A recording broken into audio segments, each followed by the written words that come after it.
Yes. Take care, everybody. Bye. Ciao.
What does it take to build a symphony?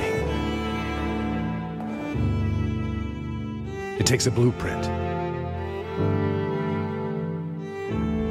4 movements that will dictate key, tempo,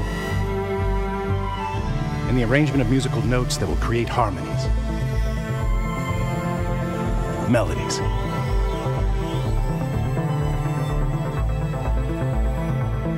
It takes an orchestra.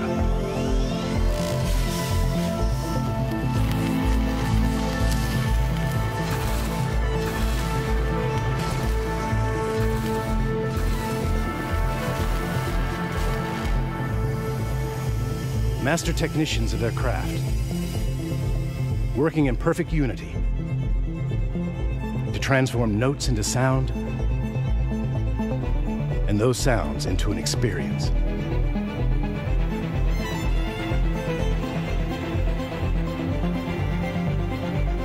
But most of all, it takes emotion. A feeling so powerful that it transcends words. It must be conveyed in another form.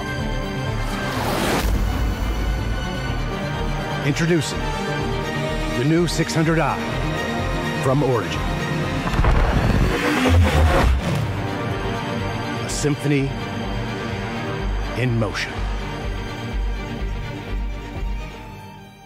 See your authorized Origin dealer for details.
Ladies and gentlemen, please welcome to the stage Sandy Gardner.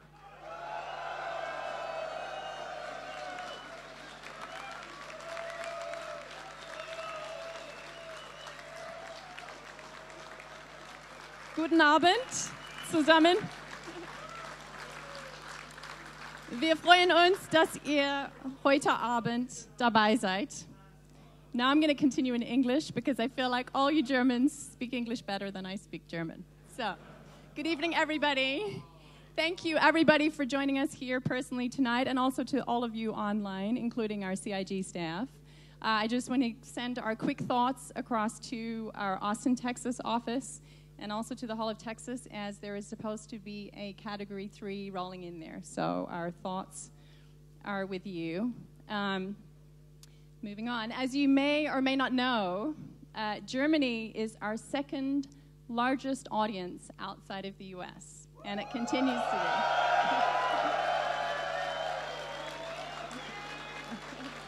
So thank you very much for having us here again. We love being in Cologne. Since last Gamescom, we've had around 240 working days, and we have smashed 11,279 bugs, and we now have over 400 plus staff worldwide. So,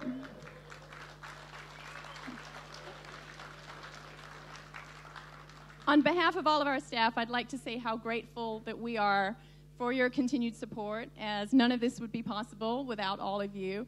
And you definitely are a great motivator in more ways than one, sometimes slightly negative, but mostly positive. Mostly positive, yes. And so if you haven't stopped by our show floor, we are in Hall 9, booth A51. And thank you to all the volunteers who are helping us out there, and also to the streamers. If you can't get to the show floor, you can see it on the stream. Thank you very much to Twitch. I'm assuming we're also on the front page tonight of Twitch. So,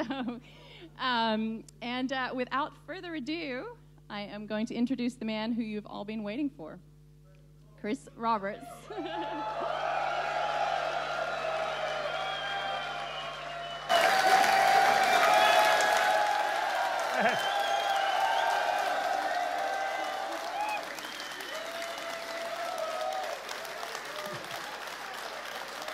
Good to see you guys tonight. Are we having fun? Yeah.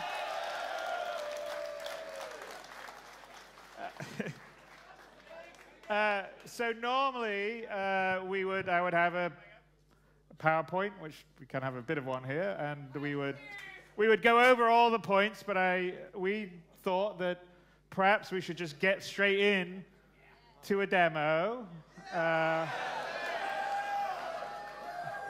And show you a combination of things. So first off, this is what we're going to show you is our 3.0 build. And we're going to show you some parts of 3.0 now that it's all pulled together as opposed to what we showed a year ago. And we're also going to show a couple of additional things that will be coming down the road that are built into this that we're pretty excited by. Hopefully you guys will like it. And so without further ado, I'm going to move to the appropriate screen. We good to go, Glenn, on our side?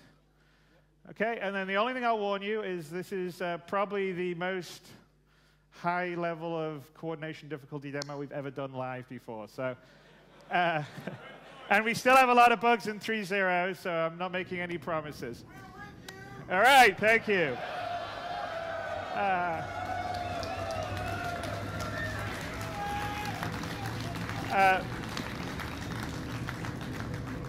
So as I mentioned, we're showing you a snapshot of 3.0 that you guys will be getting your hands on in the very near future as soon as we get rid of the remaining bugs. In 3.0, we now have, can I bring the music down a bit on this? So in 3.0, we now have 3 different moons. So we've got Delamar, Delamar, Selen, and Yella. And in addition to that, we have the asteroid of Delamar, which has the Levski landing zone on, and it's the first full implemented landing zone that we're having in the PU, and it's much more built out than it was previously. And with 3.0, we have proper persistence, which means that your character state is retained, your ship state is retained, your items state is retained. So if your ship's shot up and you leave the game and come back, it will still be shot up. Also, your location is important, so if you leave a ship on a moon, it will still be there when you come back, or maybe not if someone else has stolen it, but it certainly won't just respawn back in your hangar. So, and the sort of three major save points currently in the 3.0 build are Port Olisar, Levski, and Grim Hex. So we're going to start here in Levski. Glenn here is in his easy hap. Let's get out of bed, Glenn.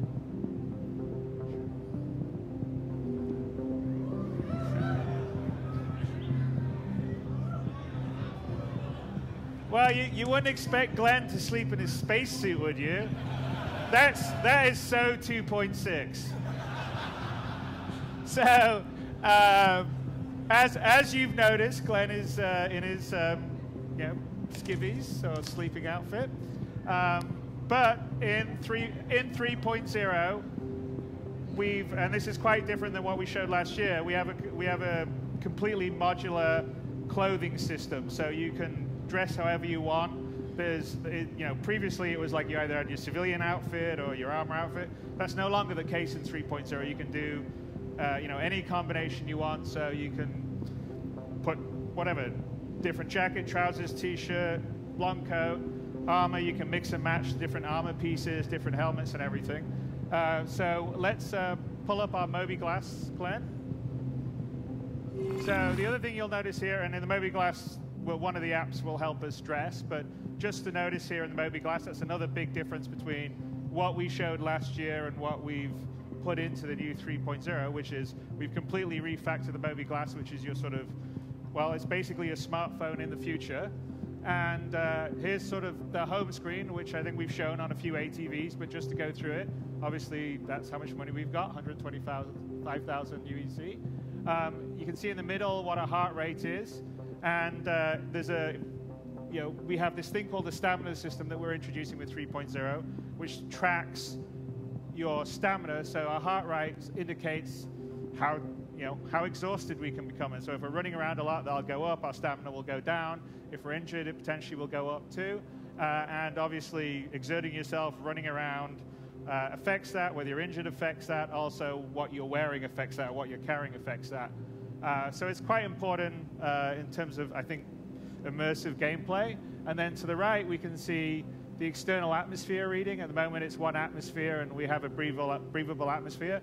So the other thing that we've added to 3.0 is we track the atmosphere you're in. So in the case of Levski, there's a breathable atmosphere inside Levski, but it's on an asteroid, so if you go outside, there is no breathable atmosphere. We also can track the composition of the atmosphere, which you can see there. So there could be an atmosphere, but poisonous to you, say, a human. So either you need to be in a breathable atmosphere, or you need to be wearing a suit, spacesuit, environment suit, whatever, that has an oxygen supply, or you will die. So that's not very good. Then, on the rest of the homepage, if you've got your currently selected vehicle, you would have the status of that, your track mission, and then if you had your suit, that would be the status of the suit, how much oxygen you've got, how much, what the suit's got, how much your tank's got. So here on the bottom are where all our apps are. So the first app on the top left is the Contract Manager. Now, the Contract Manager is where you'll get the various jobs or missions, however you want to think of it, in the game. Big thing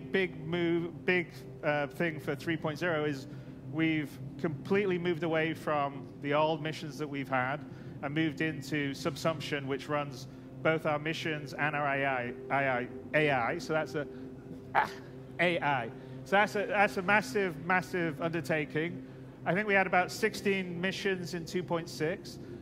In 3.0, we have, I think, about 26 different archetypes of missions. And beyond that, they can be combined in different combinations.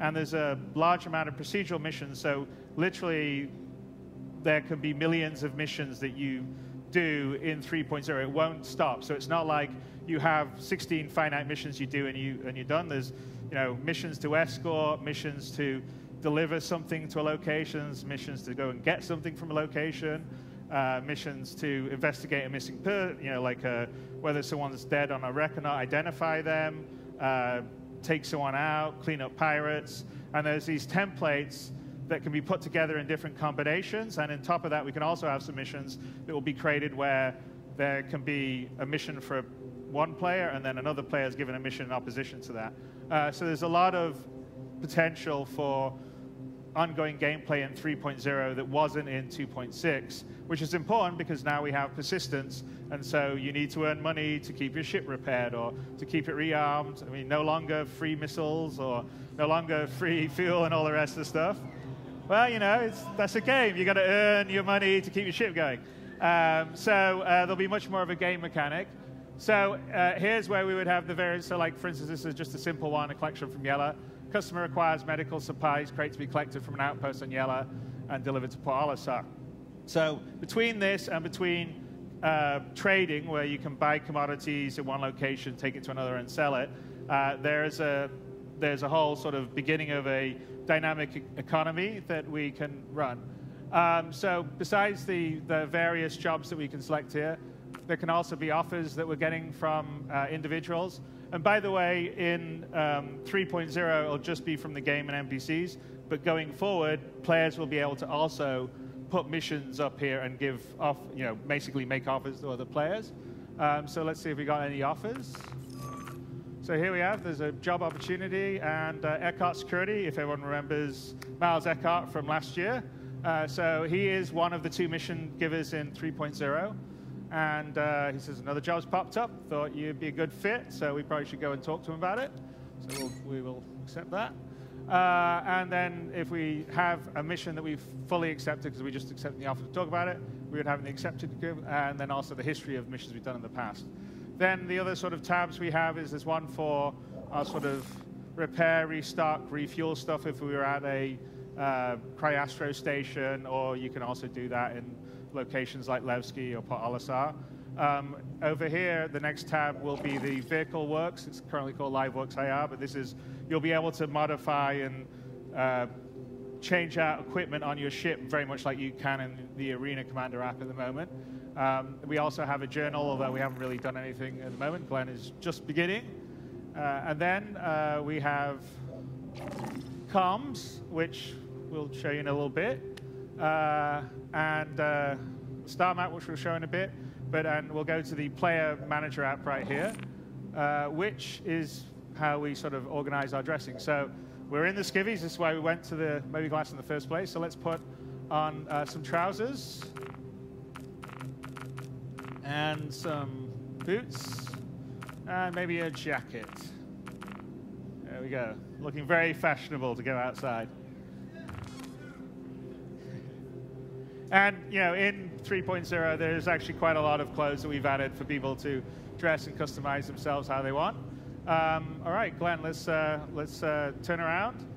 And one other sort of major interface feature that we've done, which we talked a little bit about in ATV, is what we call the player interaction mode. And if any of you guys have been down on the show floor and played a little bit there, I think you started to use it. But it's everywhere. It's our unified way of interacting. So you hit F, and you move the mouse around. Anything you can interact with will be highlighted. The action will have an inner thought. Potentially, there'll be more than one action. And it's how you press buttons, open doors, pick up an item, interact with your cockpit. So you no longer have to remember all these shortcuts. So when you're in your cockpit, there are physical buttons to do everything like deploy landing gear, open the canopy, all the rest. So of course, there still will be the shortcuts. But for a new user experience, I think it's much more friendly. So here we are outside our Easy Hab. And one other small feature that we've added, which is, well, there you go. Movement. Use mouse wheel, up mouse to increase the speed. So we can control our movement speed with the mouse wheel, which, in a PC FPS game, normally WASD, you're either running or you're not running. So this sort of allows us to control our speed. So if we're in a social situation, we don't want to be running around, say, inside a bar. But when we want to get somewhere fast, like get to the bar, yes, we may want to run. And you also noticed the hint system that came in. So the hint system is something else we've added to 3.0 to make the experience much more friendly for new players. We're hoping there'll be quite a few new people in 3.0.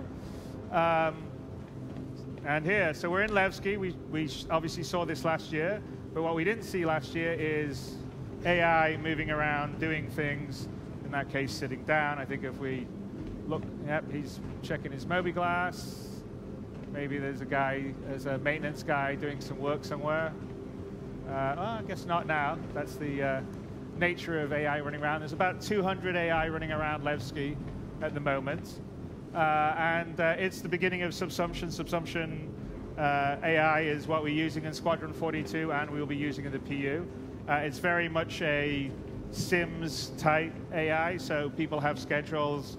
They go to sleep, they get up in the morning, they go to work, they go get lunch, et cetera, et cetera.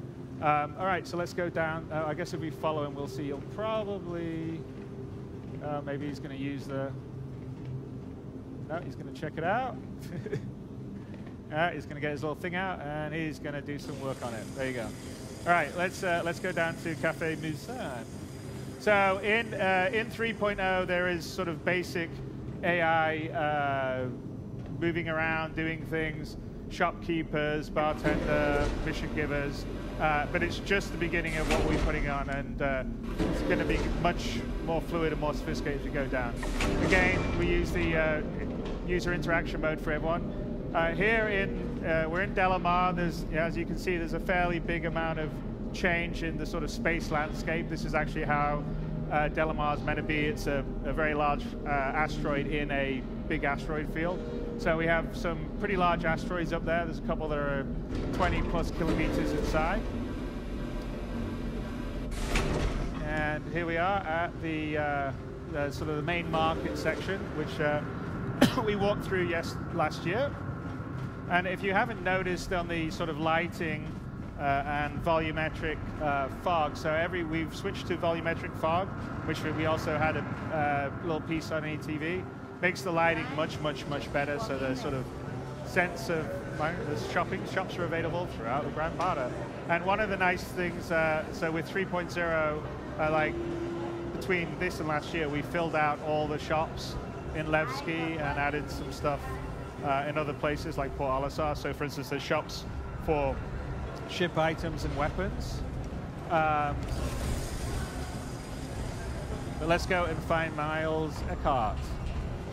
So besides clothing shops, armor shops, personal weapon shops, there's shops for ship items, and in the next release 3.1 we will have ships that you can buy as well, and that will be the full amount, the trifecta.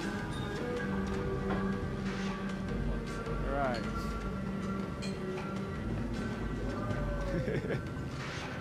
All right. Well, we're gonna switch to Glenn's partner to find Miles, because Miles seems to be missing for us. Glenn, are you down here? There he is. Hey, Glenn.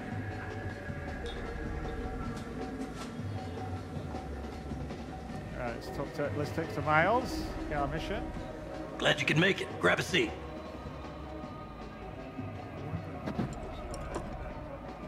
From time to time, jobs find their way to me that aren't orthodox requests. That's a better way to say that, but let's just say they aren't the kind of ops you can give to just anyone. They require a very specific type of person. Now, mutual friends have told me that you might be one of those precious few who are capable of completing a contract without question. If I'm wrong, we can leave it at that. Enjoy a drink in my spectacular company for a few minutes, and we'll part ways with the understanding that this meeting never happened. If I'm right, I might just have a gig that I could use you for. So again, the player interaction mode's used for this again. So we can either be interested or not, but we're interested, obviously. Otherwise, give you some backstory here. One of the many services Eckhart Security provides is as independent investigators. Sometimes that means extracting black box data, pulling data pads from wrecks, or even looking for missing persons. Different day, different job. That's what my dad always said. Sending you the details. All right, so he's going to send us details. Let's check out what the mission is. Retrieve black box. So here's the mission. A government witness has been transported across the system to testify in the trial of a major syndicate boss. When the transport was shot down, the lawyers want to prove that they were targeted by syndicate assassins. So they're paying good money to retrieve the black box, which recorded the crime. Unfortunately, it's highly likely that if the syndicate did organize the hit, they'll be sending some people to retrieve the black box to wipe the data, so you'll have to hurry. All right, it's a pretty hefty contract, so it's probably pretty risky. It's also, this is actually an example of a opposition mission where Let me know when it's another done. group going for it. All right, so let's get out and... Hey, you done? Sorry about that. I had to talk to Eckhart. Okay, so... He just gave us a mission. Wait, you're a guy? Yeah, why not? I wanted to try something different. What do you think of my look? Okay, so hold on, guys. So one thing that we're going to show here, and this is a feature that we've put into the game. It's not going to be in 3.0, but it will be soon afterwards. Two things. One, which is Don't just stare at me. VoIP. That's a spirit. And the other is what we call That is a great smile. face over IP. So hold up, guys. Anyway, so we have this mission we got to do. We have to get a black box. Hey, guys, just pause for a second, please. Are you hearing me or not? All right, so hang on a sec. We'll just... Hang on. Guys, can you pause? Just pause for a second. Hold. Pause for a second. Okay, so... Sorry, we've got to coordinate because we have Melissa, who's down in the basement as another player, and we have Glenn here. So, but we have what we call face over IP, which is a combination of diegetic voice over VoIP. So wherever we say, like, Melissa, can you back away talking, please?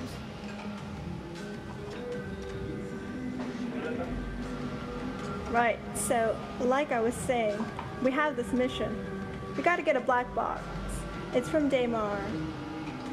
It shouldn't take too long, and I know the perfect pilot for it. Can you still hear me okay? I can't hear you. What was that? I said speak up. I still hear you. Okay. So now, Melissa, can you come forward talking and then go to Glenn's right? So after we do this mission, I need to head to Grimhex. Actually, Yella. I left my ship there. So if you don't mind, and if it's not too much trouble, I'd really appreciate it. So if you notice there, so so the voice is fully diegetic. Shouldn't It's in take too long, especially because John's a really good pilot. Okay, all right. He can get us anywhere. All right, back to in front of Glenn, Melissa, and give me a second before we go to the next stage. So it's fully diegetic. It's in the world. If it's to the left, it's to the, you hear the voice to the left. If it's to the right, you hear the voice to the right. Or if you actually had 3D sound, you would hear it behind you. It goes away in the distance. If you have a helmet on, it will become filtered and it will shift to comms. So that's part one. And the other part, which you've sort of seen a little bit that's happening here, is once we put that into the game, we sort of realized that if you don't have the face and the, your lips moving when you're talking, and not only that, to try and sort of see more of the emotion, it feels really weird in a game that has the fidelity that Star Citizen did. So we've been working with a company called FaceWare to put their live tracking SDK into our game so we can drive our head rigs. And we have an advantage that we have this live rig technology that we've developed to work for Squadron 42 and that we use in the PU. And it's what drives Miles Eckhart, it's what drives all the stuff in Squadron 42, what drives the shopkeepers. And the advantage of that is that it has various poses for the faces. And as long as you can decode quick enough video coming in, then you can drive the facial stuff. So here we go. Yeah.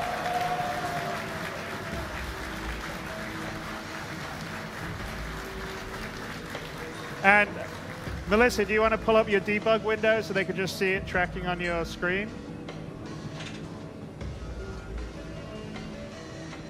There we go. So if you can see, there's Melissa down in the basement.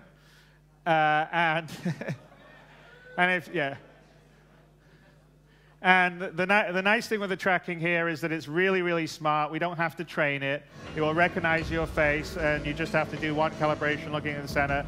It works with it works with standard webcams, and if you have a better webcam, it will work even better. So these ones are ones we'll tell you about in a little bit. And then we have one more feature because this enables, because we track heads. So Glenn, maybe let's switch to Glenn. So let's switch to Glenn's view and get a camera on Glenn. Okay, and then Glenn's view. There we go. Now Glenn, turn on your head tracking. Okay, so now on top of that,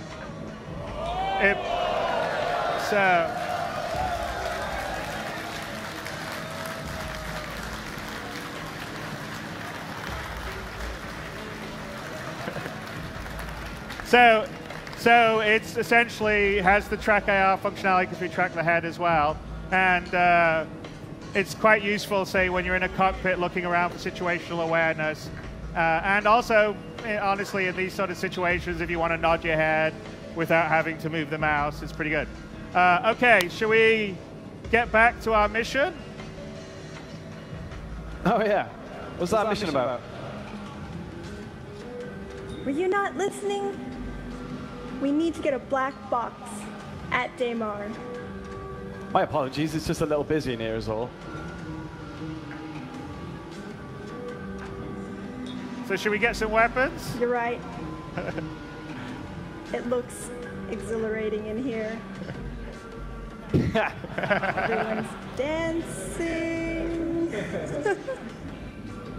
So I'm guessing we should get some weapons. Let's go. Yep. Lead the way. Specifically, the railgun. Let's go. Dang, you want to blow some things up, don't you? Oh yeah.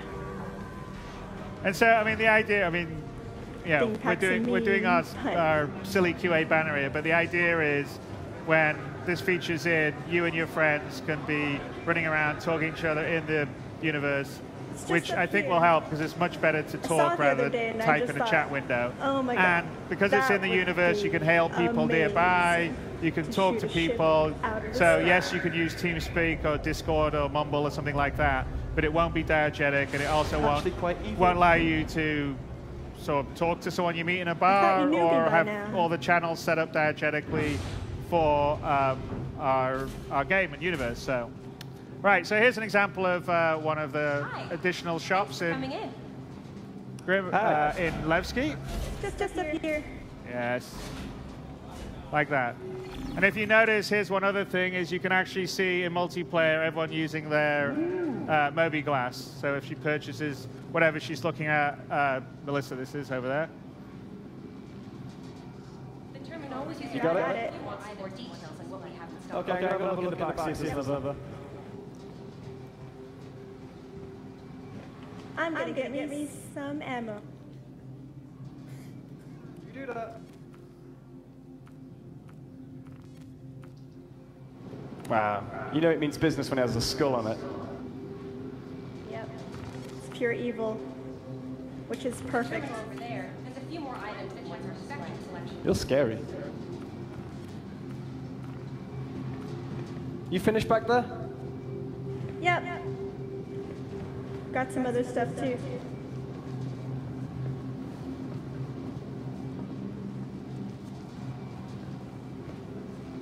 You all set too? Oh yeah. We just got a few new items. Great. Let's so go. make sure to check them out.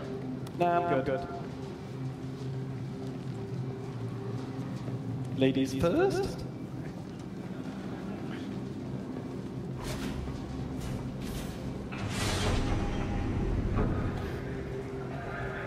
Okay, so if we're going over to Delamar, we're going to need a pilot. Yep. I already told you. John. Who's he again? He's the guy I used to do some missions with back in the day. He has a constellation. The Aquila specifically. You can transport these things really easily. So, what are we doing? We need to get some ship items. Dumper's Depot. If you don't mind, anyway. Can't he buy it John's himself? not expecting us for a little while. Hi. Let me know if there's anything I can help you with. What was that, Glenn? Sorry, I cut you off. Oh no, I was just listening to the woman. Oh, don't talk to them. They just try to sell you things. So anyway, so this, Dumper's Depot is on Levski. There'll be several other shops in 3.0 where you can buy various things like shield generators, coolers, power plants, and certain ones to upgrade your ships to make them better, because we have different grades of equipment with item 2.0. And you'll be able to buy ship weapons, and also at the various admin desks, Glenn, there's commodity kiosks and stuff. We just got a few new items in, so make sure to check them out. All right, should we go? Well, anyway. Yeah, we should probably go. Yeah, you're just wasting time here. I'm already Man, done. you have no patience. Patience? What is that? Exactly. Move it, you. You know, by saying that, it's a bit hypocritical, don't you think?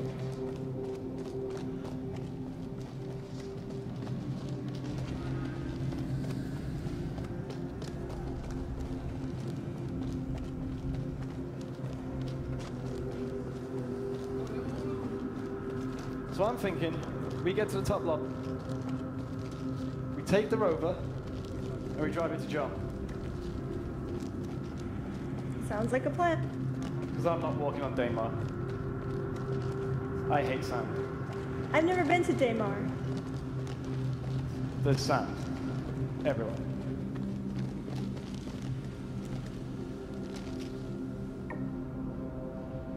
So I've heard.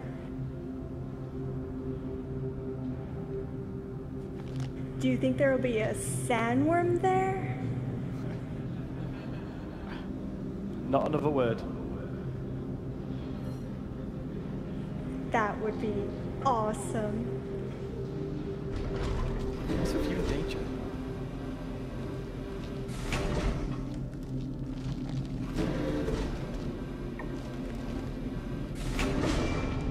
Don't be scared, Glenn. I'll protect you. I just bought a railgun.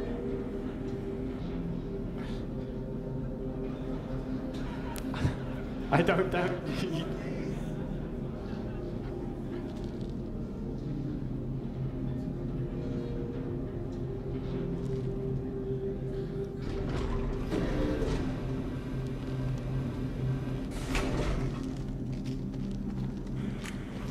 So we're going to head to the upper area of Levski, which is a totally new area, and it's where you connect to the outside and also the garages. So we just got to go up one more level. It's there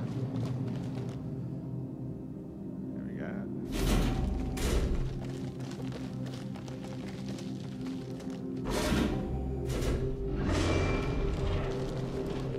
Nice jacket, by the way. Oh, thanks. Okay, so here we are on the very upper level. All right. So I will get into my suit, and you spawn the rover. Yeah, no worries. So Glenn's going to go up to the vehicle valet station, And this is where you summon your vehicles. So in this case, a rover to the garage. But if you had a ship, it would be to the hangar or the landing pads.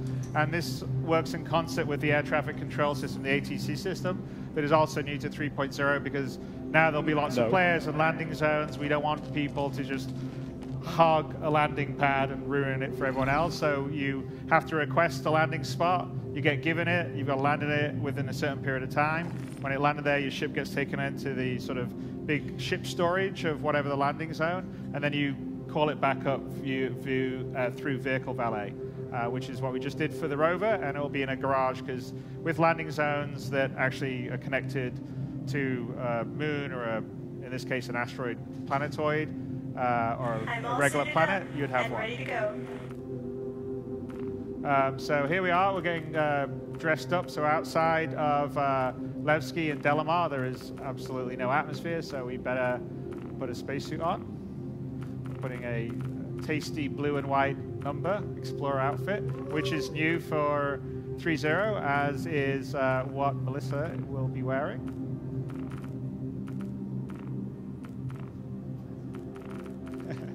Well, he's got a helmet on, but and also you'll be able you'll be able to save out your predefined loadout. So you know whatever you want to call it, your Sunday best. But he's looking quite dapper there. And clear. Can you still read me? Yep. So now you'll notice the voice is filtered because it's over comms in the helmets. You're welcome.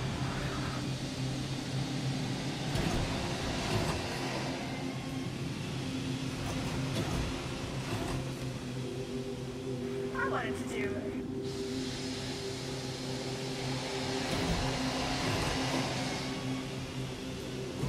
So here we're outside.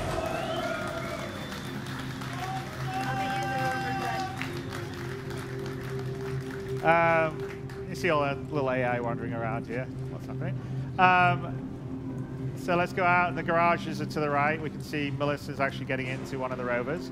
But let's just take a look. So we're outside in this massive asteroid field, which is really quite great. So we've done a fair amount on the space landscaping in 3.0. So one other thing, Glenn, do you want to pull up your Moby? Look at the atmosphere out here. Glenn doesn't like it when I do that because this can be quite risky. He's died a few times when we did the run-throughs for the press. So as you can see, there's zero atmosphere out there. So we'll just go to take his helmet off. Okay, well wait a sec. Save changes. Equip. Okay. Not yet. Not yet. Okay, do it. Save it. All right, if I left that a bit too long, we've done it and Glenn's died. And then he has to respawn and come all the way down, which makes it a bit slower. But rest assured, if you let it off longer, then he would have asphyxiated. Yeah, I just nearly had a total recall moment.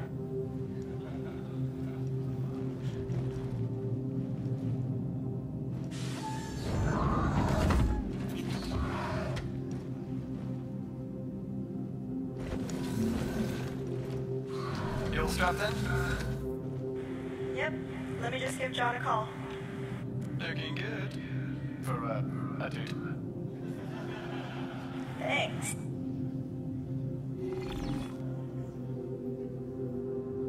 Full screen for the call, maybe? Okay, so as you can see on our Moby glass, the communications that we showed the other way, the other view, thank you.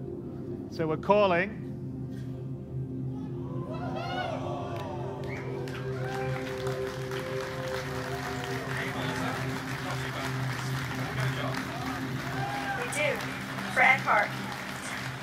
That guy is so lazy. This should be interesting then. Yep. We're at Levski. Are you nearby? Yeah, I'm just pulling into Levski now. I'll meet you at the landing pad. In fact, we can pull up where we'll he is in the constellation, Paul, maybe?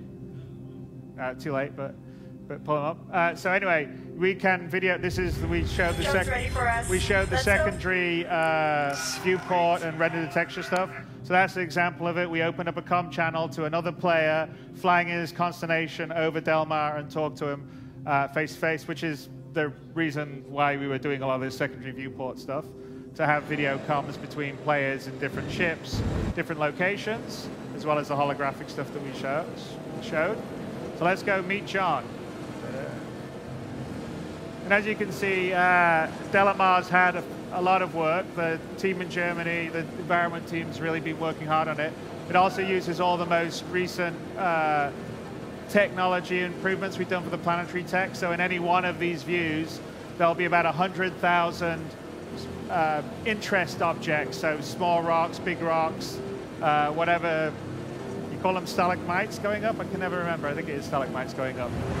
But, you know, obviously if we were on something that was a little less arid, you know, it would be different kinds of ecosystems, where say you have forests or Nearly hit a rock.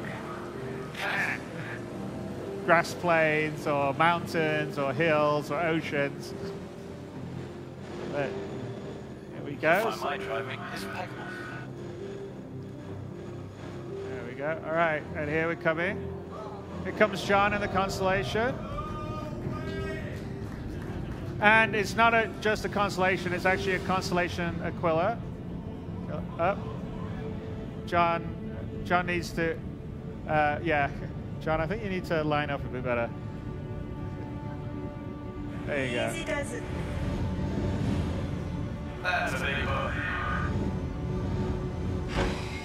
All right, let me out here.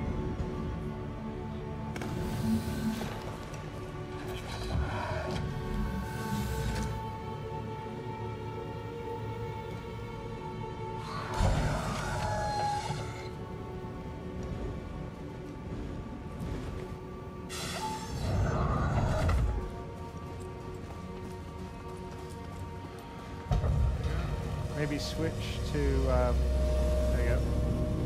So here's John lowering the cargo bay for us. All right, Glenn, nice and easy.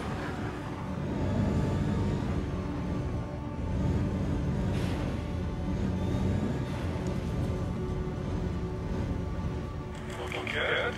Really good. First try. Yeah, parking these things is quite the challenge.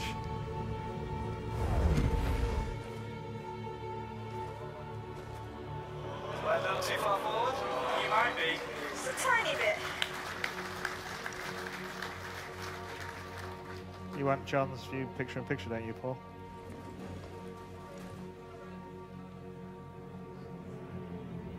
That's good. All right, bring us up, John. Bringing you up. Cheers, mate. Switch to the view of Glenn. There you go. You just look like a banana. You are.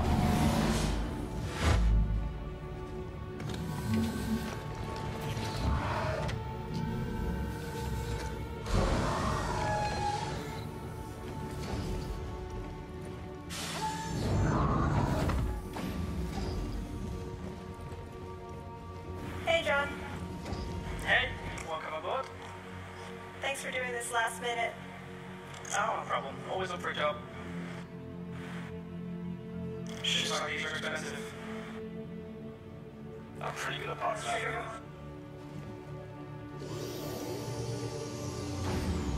Why do I get the feeling Glenn is back there admiring his parking job? Probably. He wasn't 100% perfect. Hey.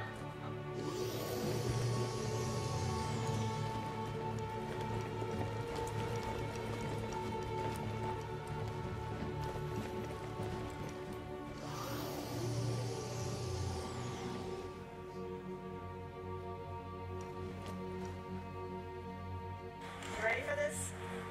Yeah. Stay right.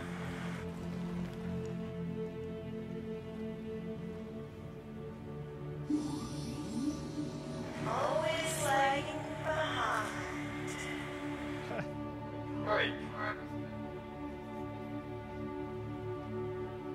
All right, let's take off, guys.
So, as you can see, Delamar's gotten a lot prettier since we showed it last year.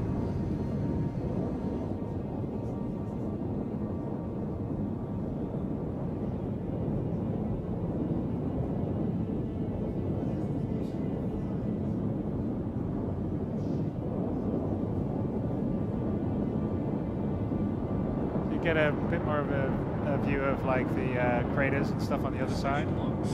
It's just leave left, see a bit.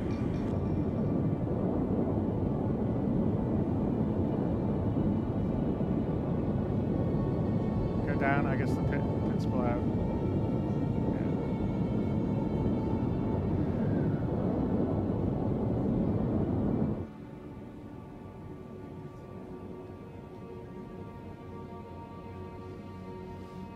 So Delamar is probably one of the smallest of the planetoids we have. It's probably about, I think it's about maybe 200 kilometers in diameter.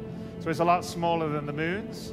So when we get to the moons, you'll sort of see the difference, but it's essentially a quite large asteroid. And just going to get far enough away from, and as you can see, the space landscaping's much better than it was in 2.6. If you want to look down, we see the big crater. Can you? Yeah. So you can, yeah, there you go. And the crater to that left, you can see in there, I think the entirety of Skyrim fits inside there. So, and this is one of our smallest little planetoids. Good. Wow. Hey.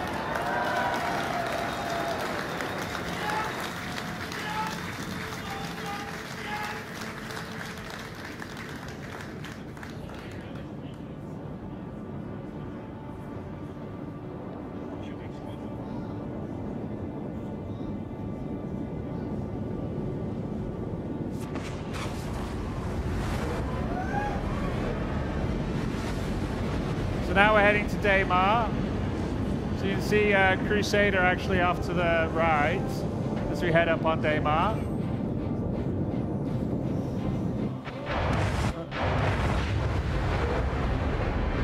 Oh, that's a bug.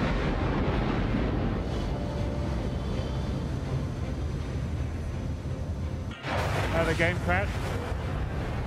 No!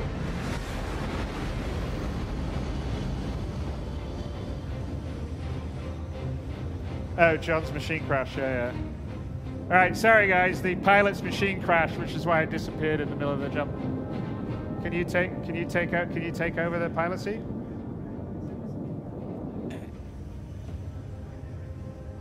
All right, we're going to try to recover from this, get the pilot seat back, because unfortunately John has left the.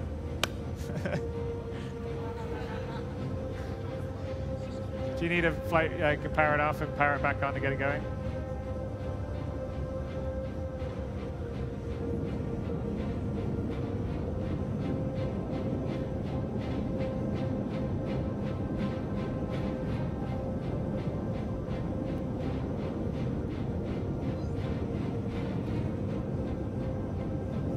Melissa, do you have flight control?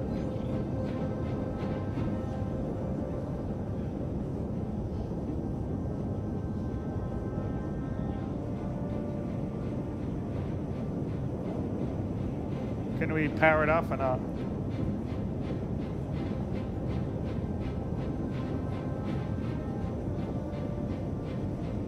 Okay. All right. Well, we'll just have to get back to the top quickly. All right. So should we reset that? Okay. All right. Sorry, this didn't happen on run through that we just did before we did this. We're going to reset because we lost player 3 and we can't get control of the Connie. So everything else is running. The server's running, but player 3 lost and we can't recycle the power on the constellation unless you've tried it. Can you try? Are we trying this one more time, or are we just going to reset it?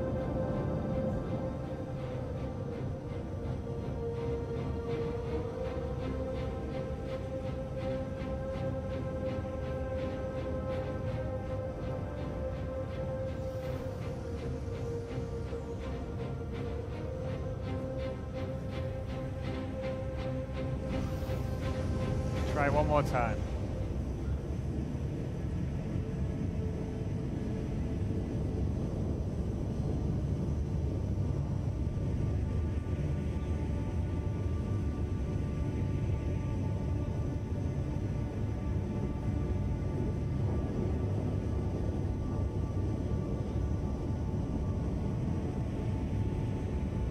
Or should we just do it from the? Should we just get back to this point really quickly? No, I'm just saying we should get back to the point and get here and just don't do all the shopping and stuff. Just accept from Miles I can't run up here and do it and just bypass the stuff quickly. Do you want to do that?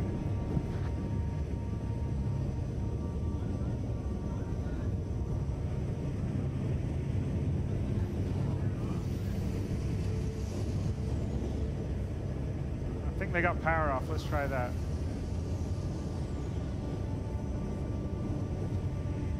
No, just try this again. They got power off. Try it again. They put power off.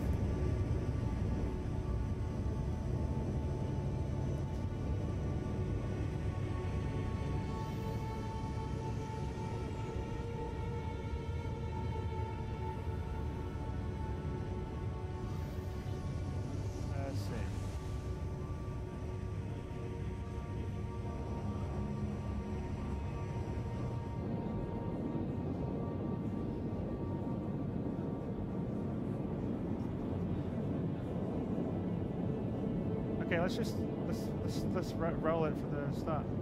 Hey Paul, let's just get back in. Let's just roll it from the start because otherwise it's going to be a pain.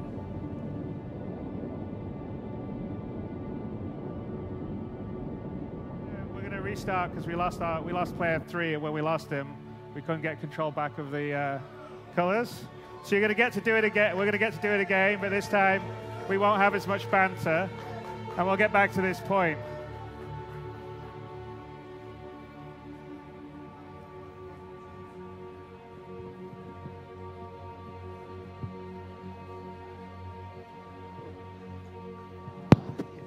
Yeah, but it worked on the last couple of playthroughs.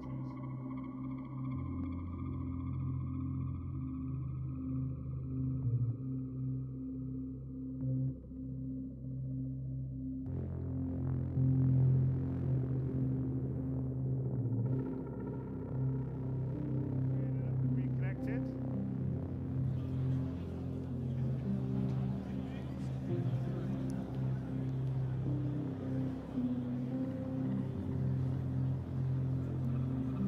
So just some speed, like we can just speed run back through it and do it again. Just going straight to the top. We're not going to go to the start. Have you got the weapons? Do you need to buy the weapons or not? Well, you don't really. Well, you can just get.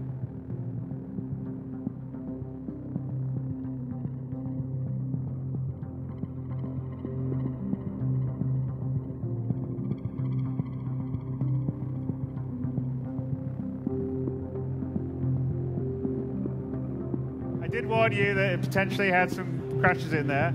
That was not one crash that we had in our. We had a few other crashes in our various playthroughs, but not that particular one, unfortunately. But you get to see it again. Here's the positive thing of it.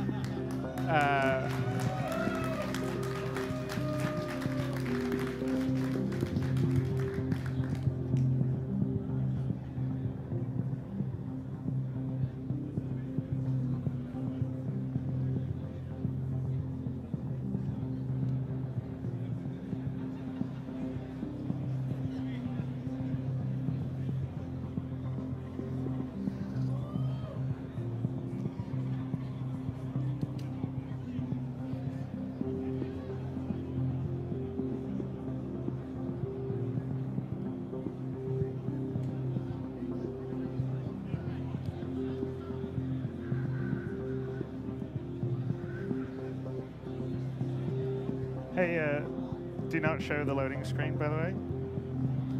Off on the loading screen. Just be on the Star Citizen screen.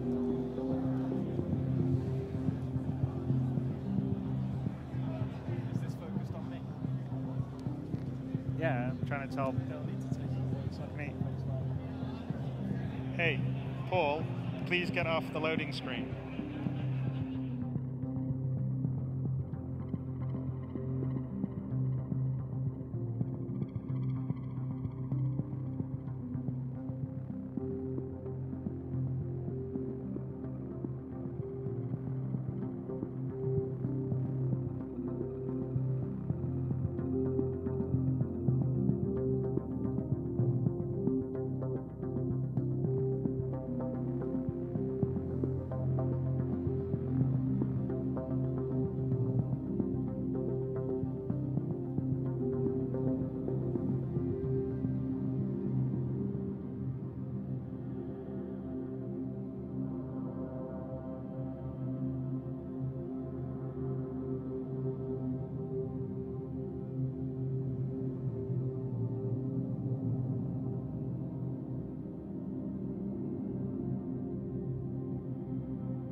Glenn Cole.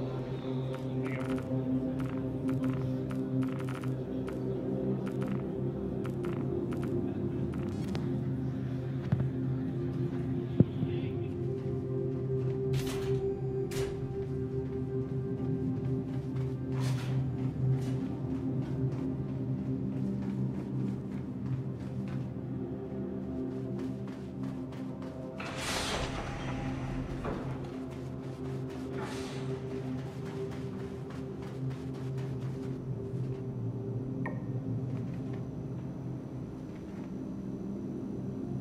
to get back.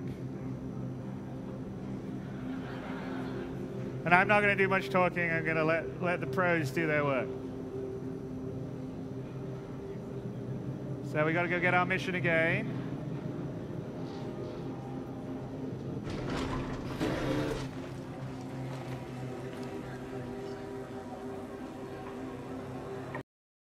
Miles is there for...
Glad you could make it. Grab a seat.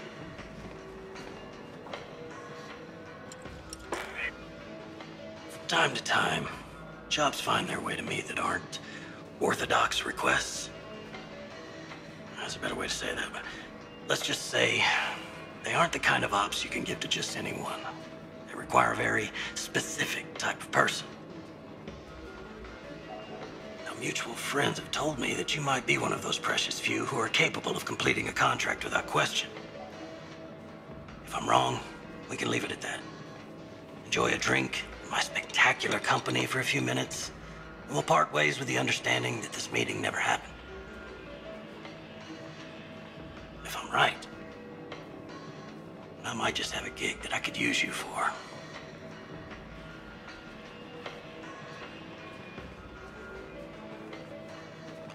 To give you some backstory here, one of the many services Eckhart Security provides is as independent investigators. Sometimes that means extracting black box data, pulling data pads from wrecks, or even looking for missing persons. Different day, different job. That's what my dad always said. Sending you the details.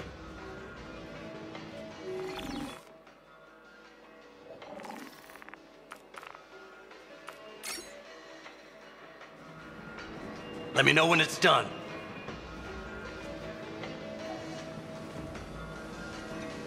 Cheers, Miles. Glenn! Let's get us a railgun. Yes, let's go.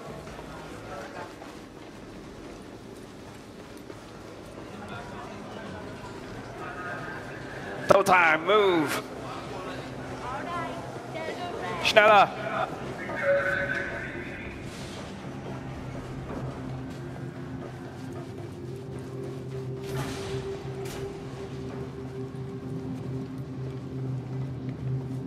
Hi, welcome.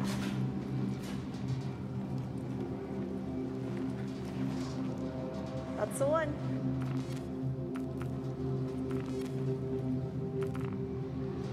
Yoink.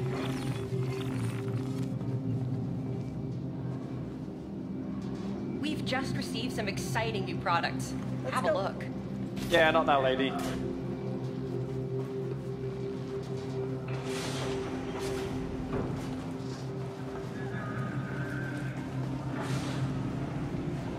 Go, go, go! Off, off, off, off, off!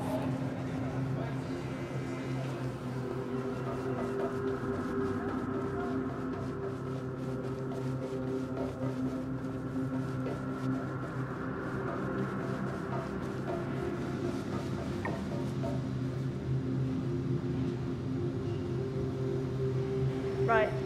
So this pilot, John, is really particular about who sits in his co-pilot seats. So don't sit in them. we'll just have a really nice view.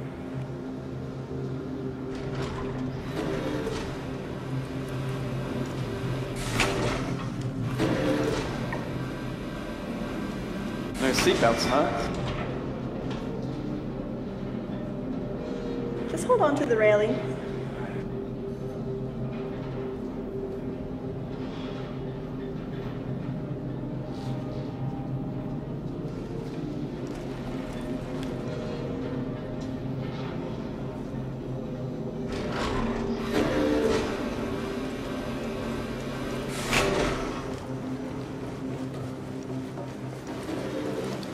Right.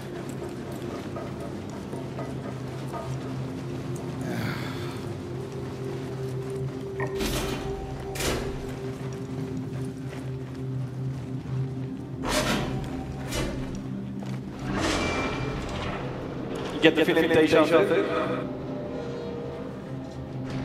Yeah, a bit.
On you cycle.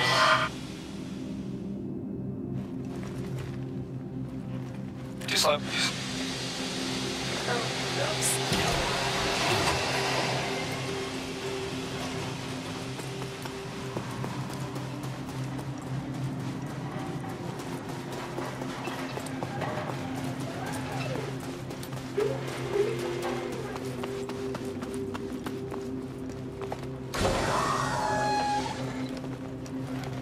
Ladies first. Alright,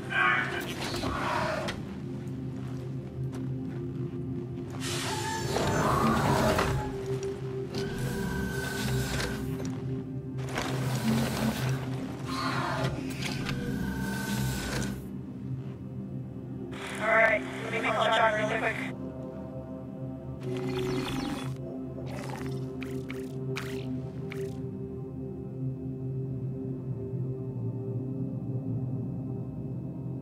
Hello? Hey, John. Hey, Melissa. Are you ready to pick us up? Yeah, I've just landed at the landing pad. Perfect. We're on our way.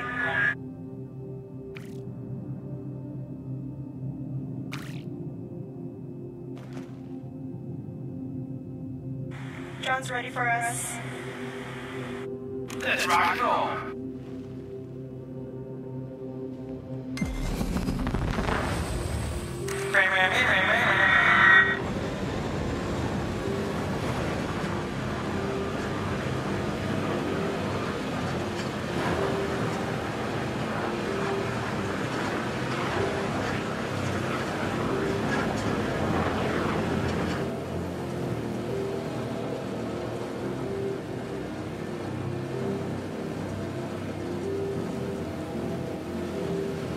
I wonder how far the deep, or how deep, the borehole goes. I could chuck you down there. You would.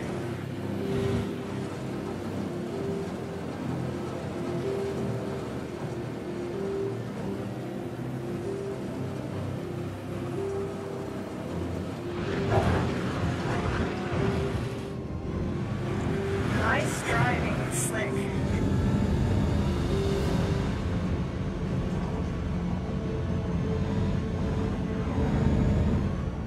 Let me have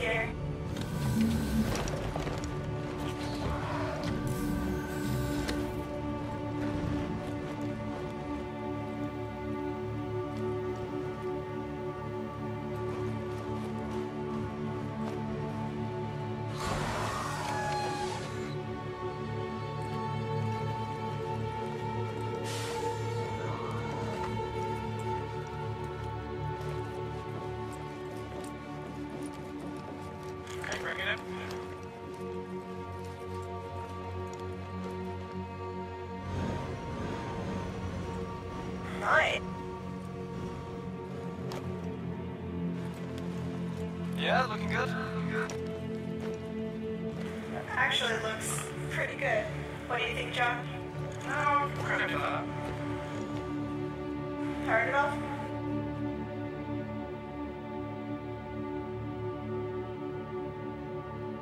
You can creep forward a little bit.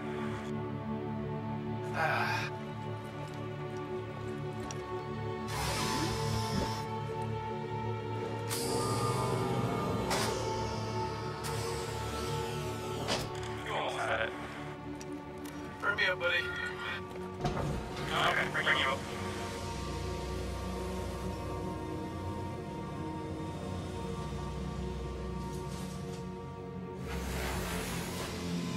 Get out of that.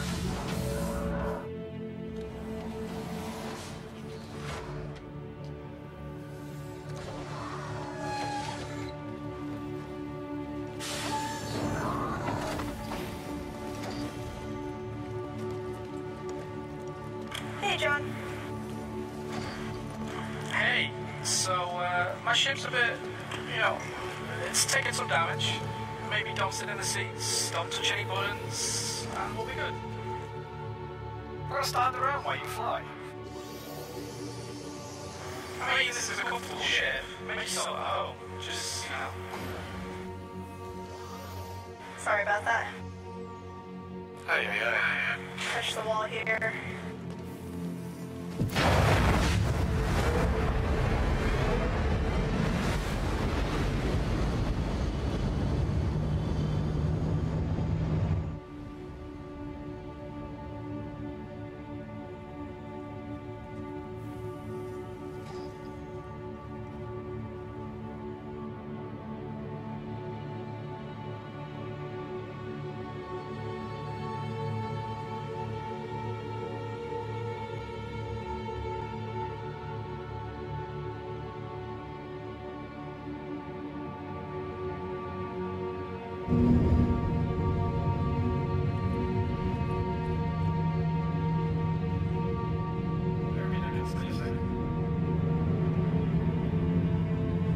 You don't get spicy.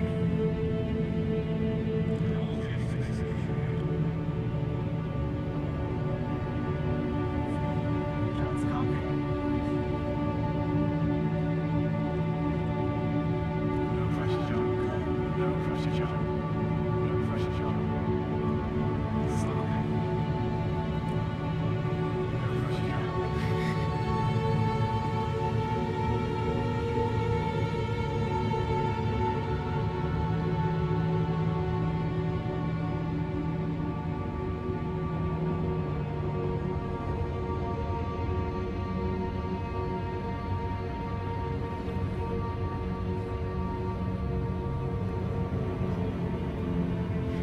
So star map, figure out where we're going.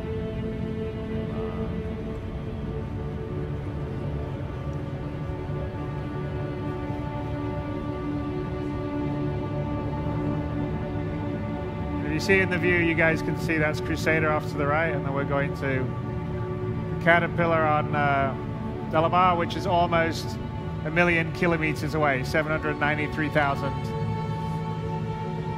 kilometers.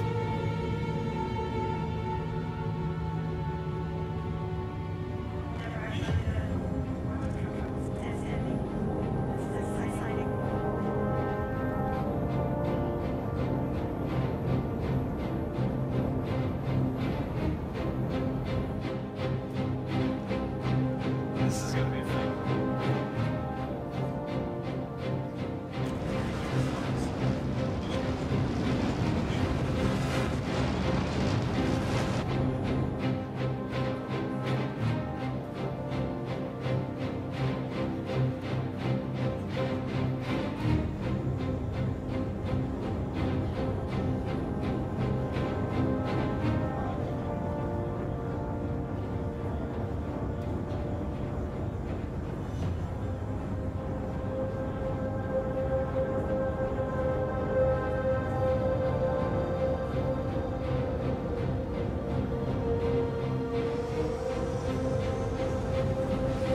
Okay, fingers crossed. Here we go.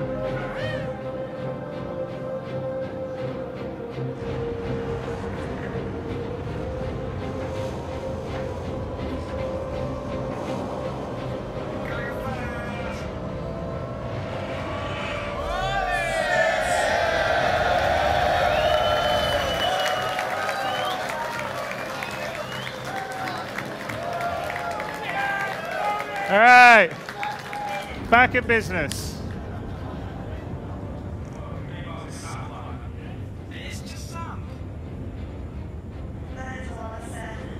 As you can see, by the way, Delamar is much larger than Delamar. I think it's maybe 1,000 or so kilometers in diameter.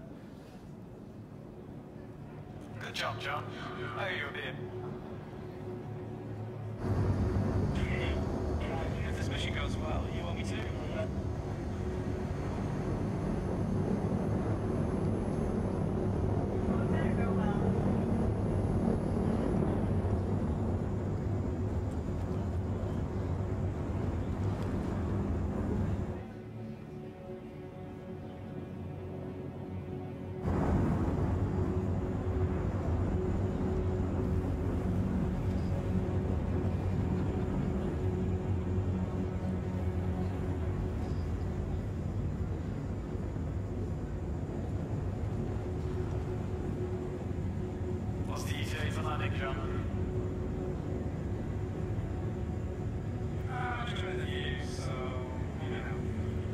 John, what's your speed going down? John, the view is sound.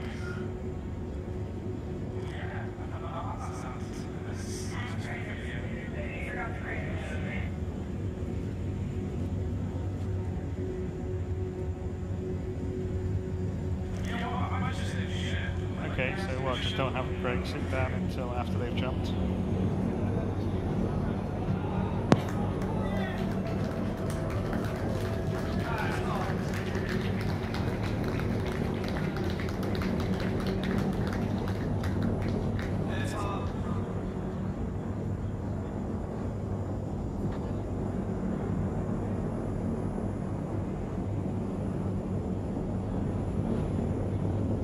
By the way,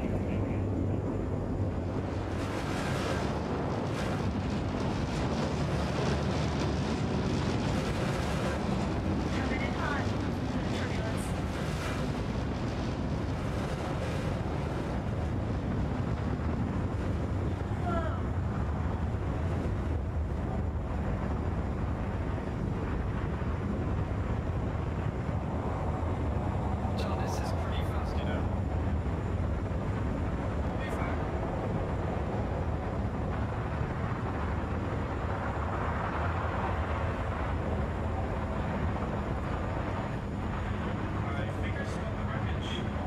I see it too. Cool.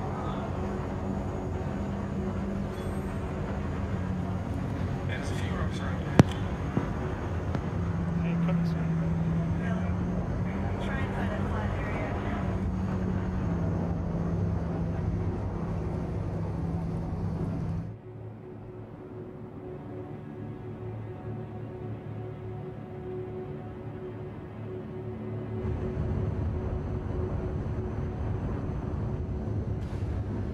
Easy now.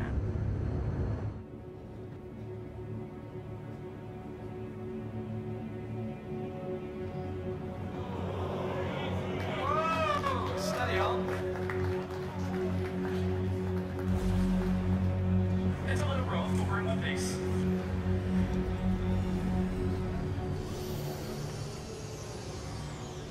John, you need your license check it, mate.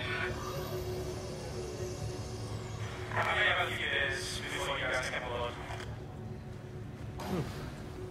I like it related. Exactly.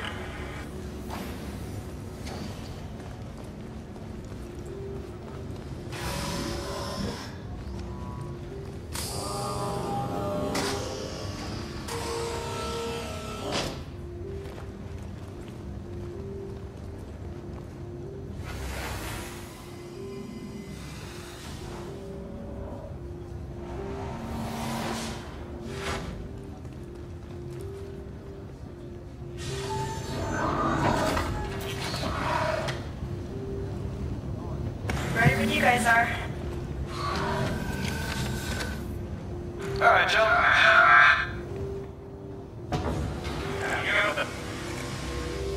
Cheers, mate.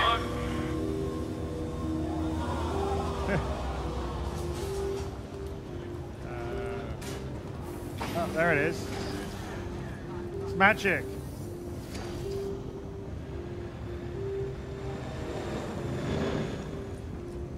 Whoa, watch out. Well, it's just a sync. It's a sync issue. It takes a second to sync it up.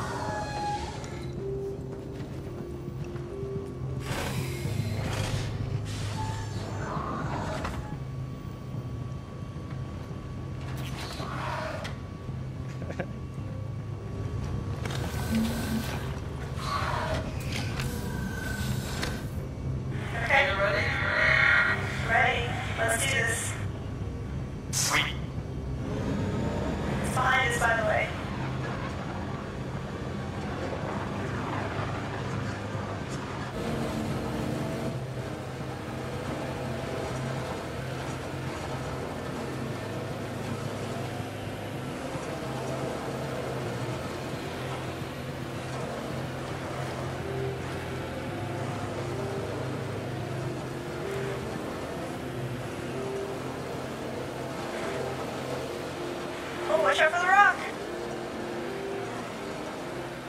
You know what? Next time, I'm driving.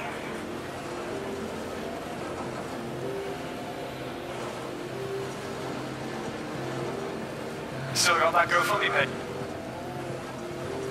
Alex Lee wrecking the distance We there. don't talk about that. Besides, I've been practicing. Okay, we don't need to speed run anymore, guys. Hours. So we don't need to speed run anymore. We're back where we were.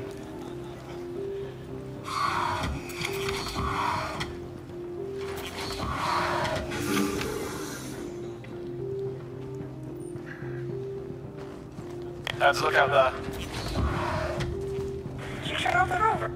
All the lights went off.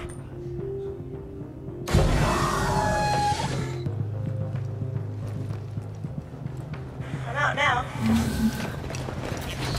Could have waited.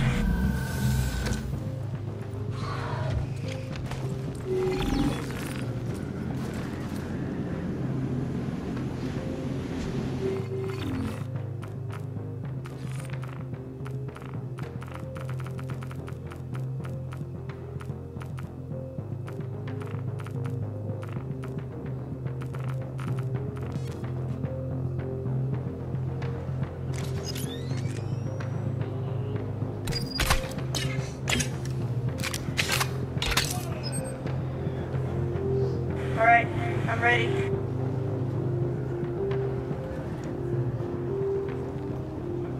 I'll scout ahead. Nice gun. Yeah, I need to get it repaired. But it still works. Okay, well you take point. You got the weapons.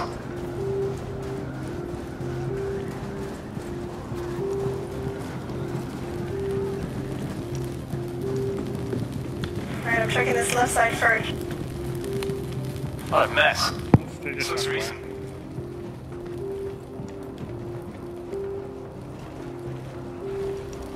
Yeah. Check all the bullets.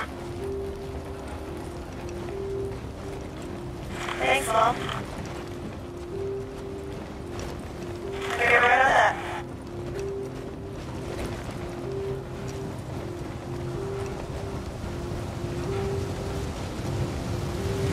Find it yet?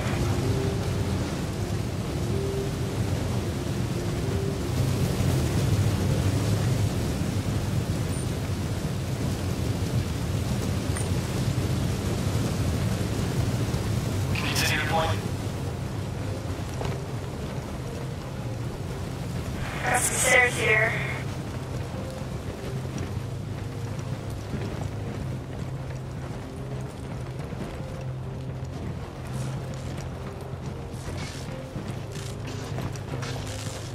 Careful. All the sparks everywhere. I think I found it. Oh, what do you know?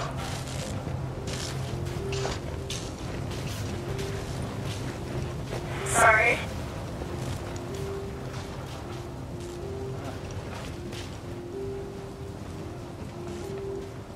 Do you want to take point? I'll let you lead. I've got a gun. It's fine, I'll watch your back.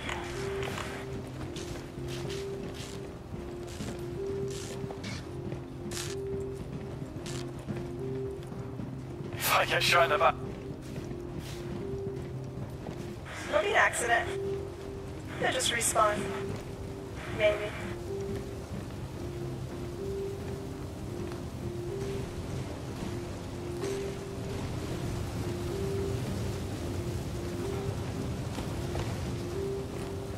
I think I actually lost you.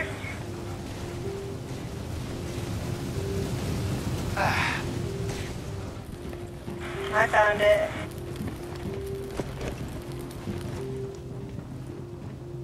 Alright, John, we got what we came for. Awesome.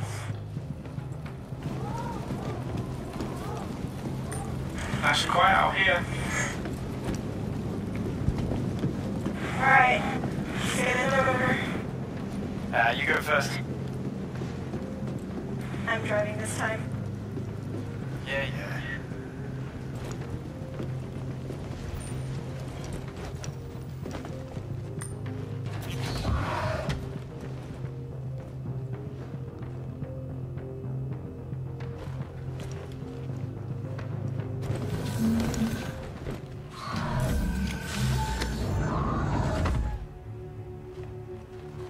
Alright, I'm in.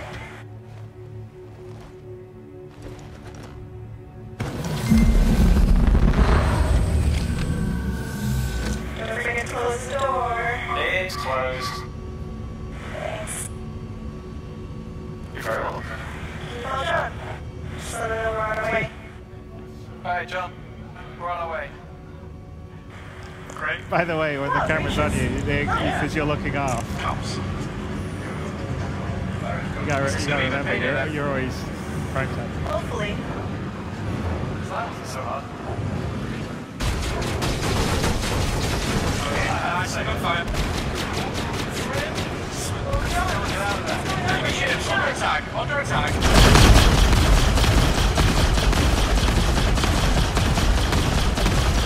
Take damage.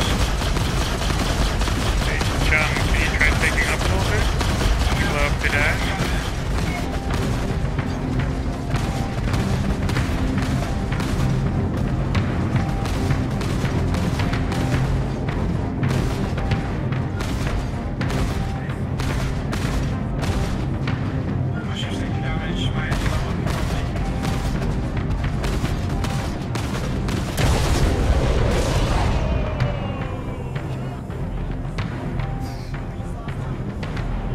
Oops. Alright, well, guess they lost their ride.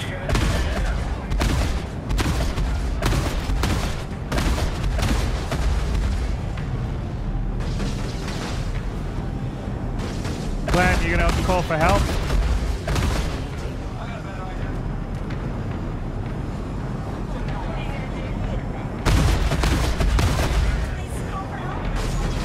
Well, I think I'd be on the Buccaneer because it's completely black inside.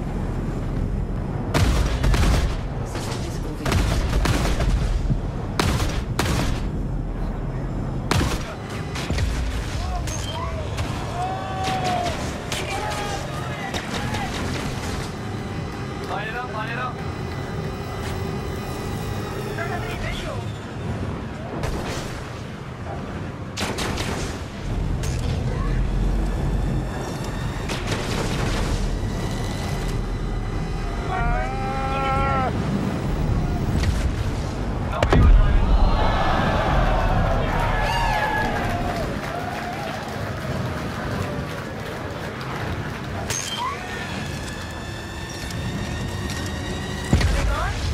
Have we called for help? That's a no.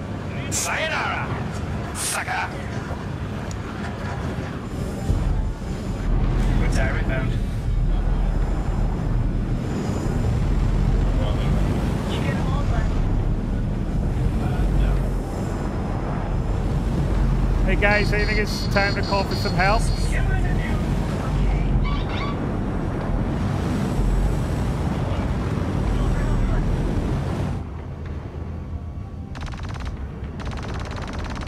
What was that noise? Glenn?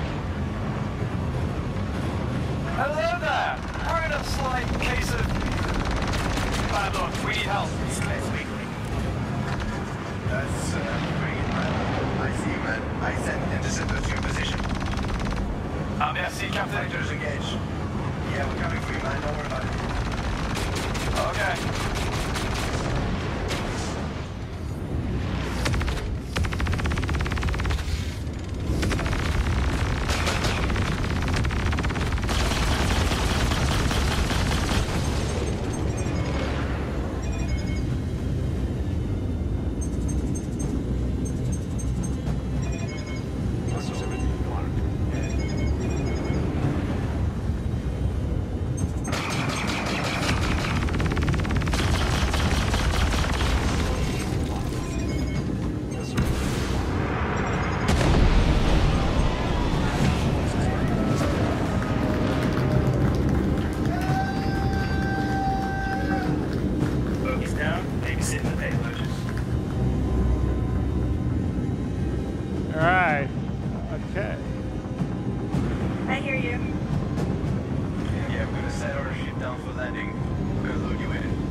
Greg is really quiet on his comms. I don't know.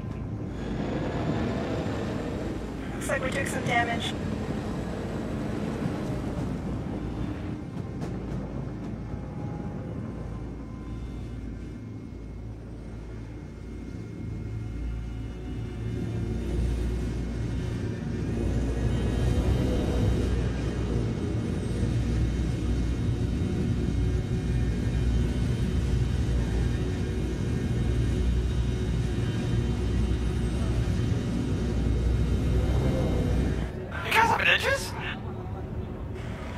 Well, yeah, we do.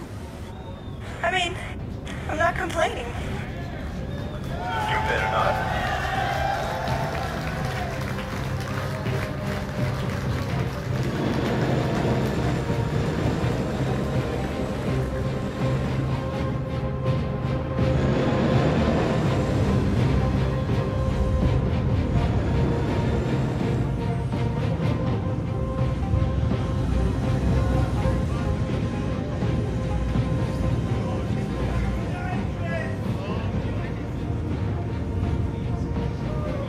No, these are gladiators from the Idris, by the way. So, in order to shoot you.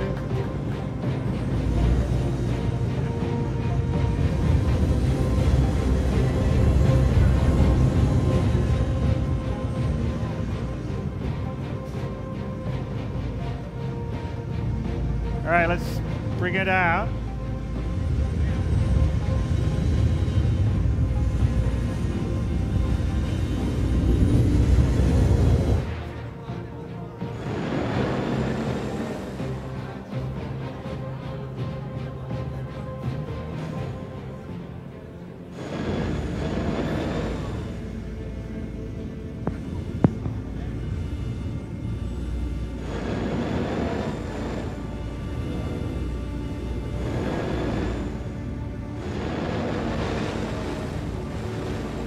That's a huge ship.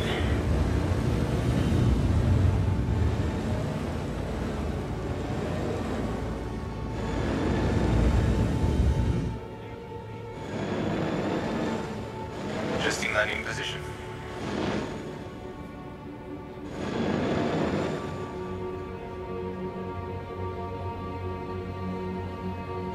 Hey, Melissa. What? Let me out. I want to get up to that thing. Go on then. Just close the door. On your way out.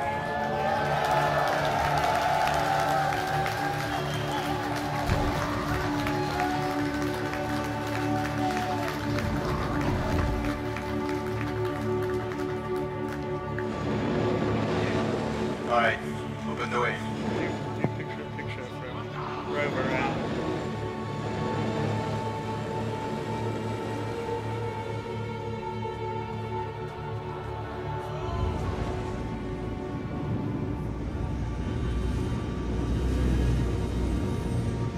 So as you can see, the Idris is pretty large. Adjusting position.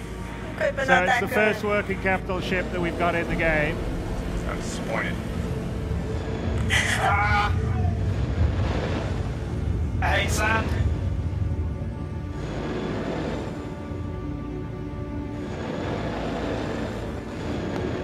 Go with Glenn's view as well, please, Glenn's view. Alright. Never done this before. Let's see how it goes.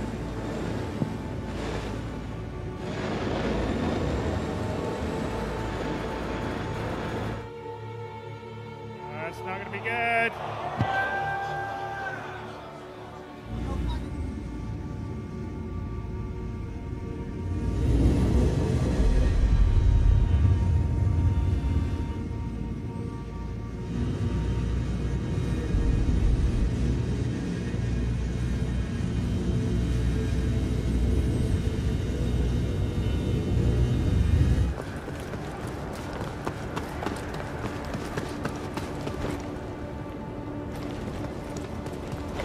Third time's the charm. Alright, let me line this up again.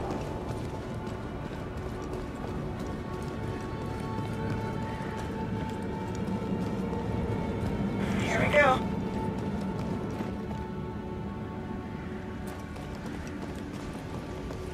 Almost. So much sand. Here we go. No!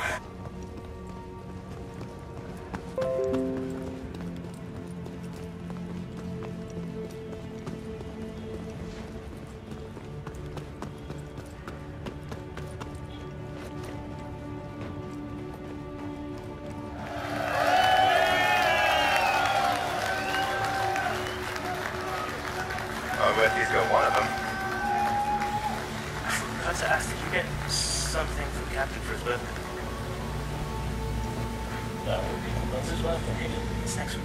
I was just gonna put my name on like a card and give him some vouchers or something. Guys, please, you're all comms. Glenn, you want to take your railgun off? Take your railgun off and see the captain. All right, Rover, join me on the bridge.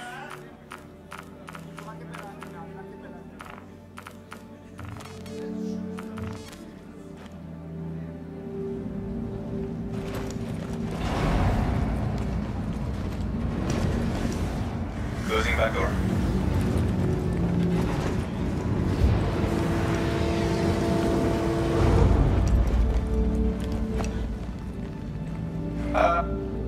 Hello? We'll still get out of atmosphere.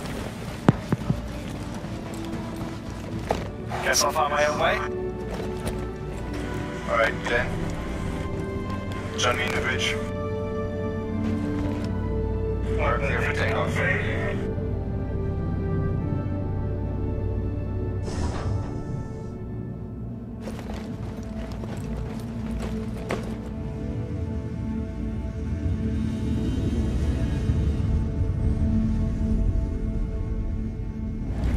Get us out of Delamar.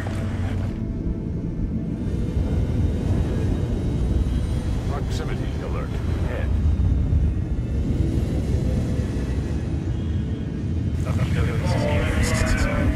Proximity alert. Head. Proximity alert. Starboard. Proximity alert. Head.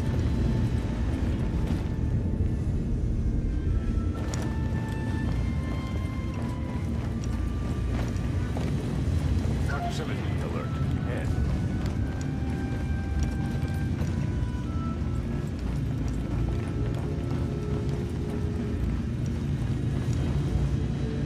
So,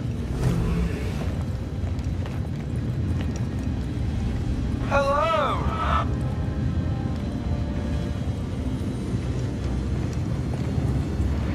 Proximity alert. Head. Bonjour, Captain. Bonjour, Ben.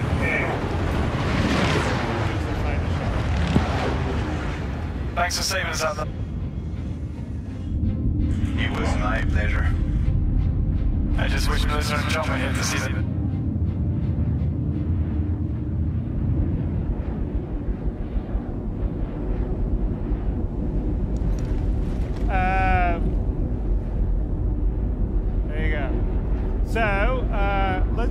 take a little pause here. Let's bring it down. Leaving Delamar. All right, now let's talk about our, compensations. Yeah. Yeah, there you go.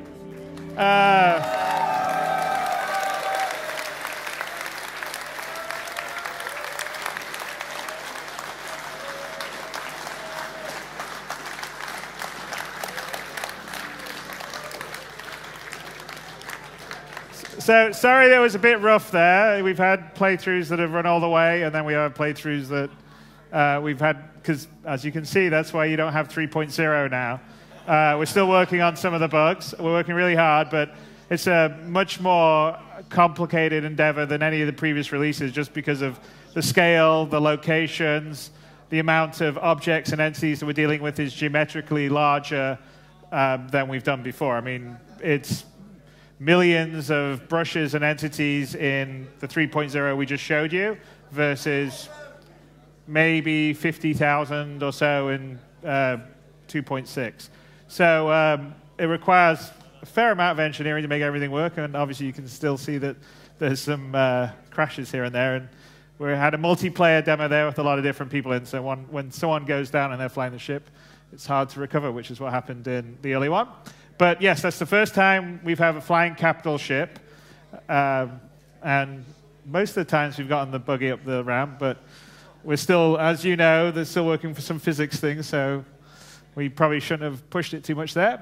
But I'm pretty excited about seeing ships that size with people talking with each other, making funny faces to each other, flying in the world. So I'm not giving you a 3.0 overview. That was actually us playing the game. But we're just going to talk about a couple other things, because the other things that come with 3.0 is going to be the new launcher, which has installer, self-update features, refreshed UI, backend to manage secure build distributions, core support for installing multiple games, launch configurations, so we can handle everything from our QA, PTU, and the live builds. And we have the Delta patcher, which I know you guys are going to be all very excited about, because and we've actually been using it for internally in our development for the last, I don't know, 3 or 4 weeks. There's still been a few bugs, but it definitely speeds up getting the freshest build, so it'll speed up getting the newest build for you guys and not take a vast amount of data. And it's also going to have an early Spectrum integrated into the actual patcher client.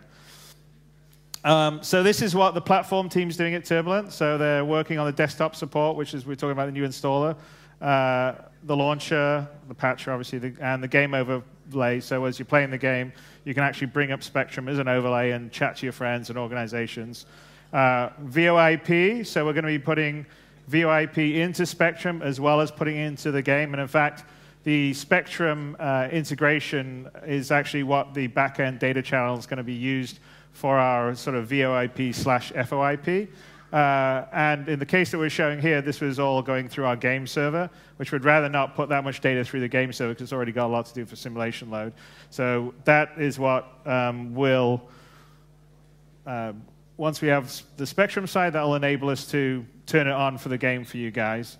So here it is. That's kind of the setup of it. Spectrum is the sort of core backbone. We have both our sort of website platform and then the game world. And the backbone is going to allow the transport of the face and voice data, you know, the ship-to-ship, the helmet comms, the area around you, the proximity, and then we'll also be able to do chat in voice over IP in Spectrum, so it'll have the same sort of Discord size features.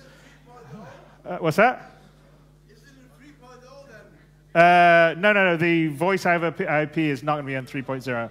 So that's what we're working towards. But I'm saying the Spectrum implementation for the backend data channel is what will enable us to turn on the VoIP, face over IP in the game. So we're aiming to do it for 3.1. So it's the next release afterwards. So we gave you a preview. And I'm not going to give you a date for that, by the way, because no. I'm not even going to make I'm not making any promises. I'm not giving you any date whatsoever. But I will say everyone's working very, very hard. Yeah, that's probably a good. So one extra thing we'll do here, guys, can I switch to audio for this? No? Okay, I'm going to go, let me go back. So we go here. All right. So can I go? So we have a little video to talk a bit more about the FaceOver IP implementation. So you saw some of what we're doing. This will go into a little bit more technical detail and also talk about our partnership with FaceWare. So here we go.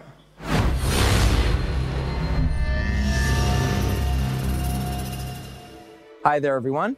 I'm Sean Tracy, and for those that don't know me, I'm the Technical Director of Content here at Cloud Imperium Games. And today, I'm really lucky to be able to show you a feature that I'm personally really excited about. And this is a collaboration between FaceWare Technologies and Cloud Imperium Games. And what I'm going to show you is how we've integrated facial tracking into Star Citizen. Here I am. You can see that there's a bunch of different dots on my face, and these are landmark points that we use for facial tracking, and the tracking is quite intelligent. So as I turn my head and a face is lost, we actually disable the facial tracking. And if I turn this way, this is handy for things like occlusion. So if your hand gets in the way, maybe a pen gets in the way, we disable the facial tracking at those instances. Now, you're not here to see my face. Let's go ahead and take a look at how this actually maps to a character. So you may recognize this gentleman. This is Liam Cunningham, who plays Captain White in Squadron 42. One of the really important things to notice, or to note rather, is that this is still early days with this technology. We're doing a lot to map and to improve the quality of the actual tracking, as well as adding new phonemes in to the tracking so that the runtime logic reacts exactly as we expect it to. So this is never meant to be a replacement for facial animation, but rather something for the players to be able to run and to drive an actor in real time, or a character rather in real time. So to explain how this all kind of works is that we've got a bunch of outputs that happen from the Live SDK technology, and then through a layer called motion logic, we map all of that to inputs of our runtime rig. And since every character within Star Citizen has its own unique runtime rig created dynamically, they will always react appropriately to whatever the inputs are. So it won't exactly be my blinks, it'll be Liam Cunningham's blinks.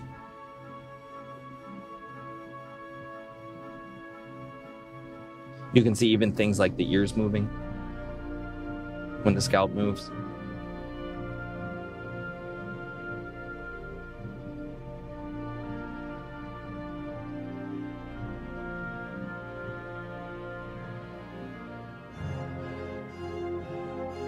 And we even track the eyes.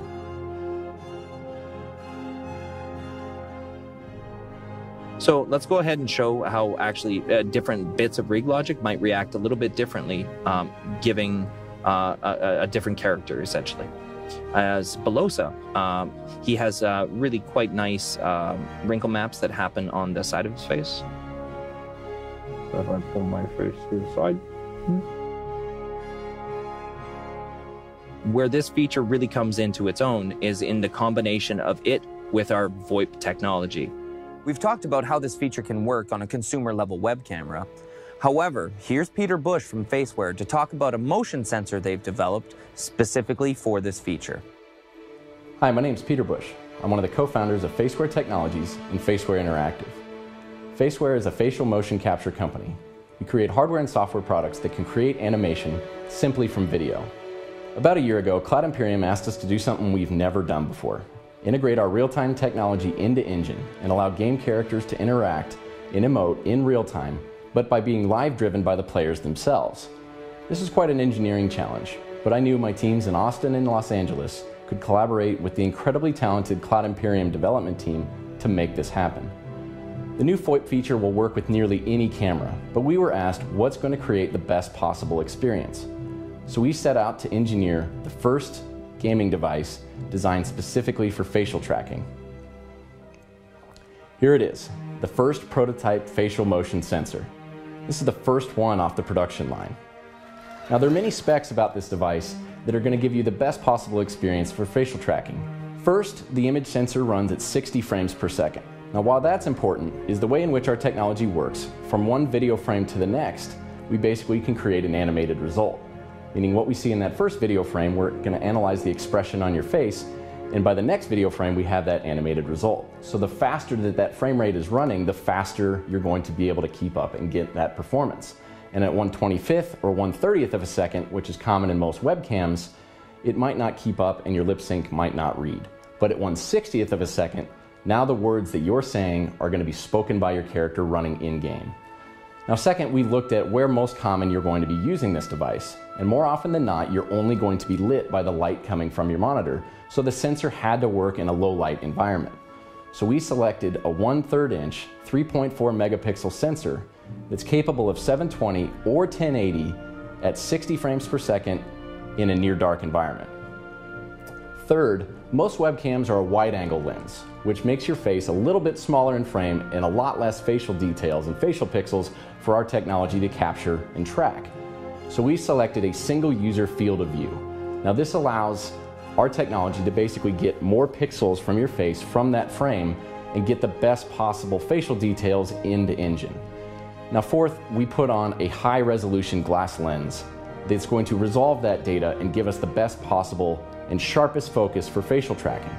These specs are going to allow you to have the best possible experience with the new VoIP feature. While this is only a prototype, we're going to go into mass production and we're going to bring this to you. We've been working on this technology for nearly 7 years, but this is the first game that's wanted to integrate this into engine and allow character-to-character communication like you've never seen before. We're excited to bring this to Star Citizen, and we can't wait to see what you do with it. Having integrated this technology, there's a lot of ideas and things we wanted to try with it. So one of the ideas that we came up with was that because we already know the position of the face itself, we actually know where the head is. So we can do something pretty exciting that I find very fun, is head tracking. So as I move my head in real life, all the camera is moved, just as if you were driving a track IR sort of simulation. But this is, again, all from a consumer level web camera. So this actually adds quite a bit. I find that this gives me a ton of situational awareness when I'm flying around. I can just move my head a little bit more. I can check on my power, check on my shields. I can even inspect things a little bit up close if I combine this with zoom. So there we got some towers over there. Up. You can even do crazy stuff like rolls. So roll to the other way. And it's kind of fun if we combine it with this. So here I'll try to keep my head on the horizon until it's just too much. And then we put it back over and maybe look up. Let's see if we can see anything from Levski there. Oh yeah, cool. All right, and then we'll roll it back over. One of these. Whoop, that was the other way. And there we go. So as you can see, it is very natural, and you can just look around within it. And again, it's kind of coming for free because we are already tracking the facial position, so we can extrapolate from that what the head position is. So as you can see, the collaboration between FaceWare and Cloud Imperium Games, even in this early stage of development, is already breaking new ground and doing things that haven't really been seen before. So we're really excited to develop these features, and we can't wait to get them to you. So until then, this is Sean Tracy from Cloud Imperium Games Los Angeles, saying goodbye.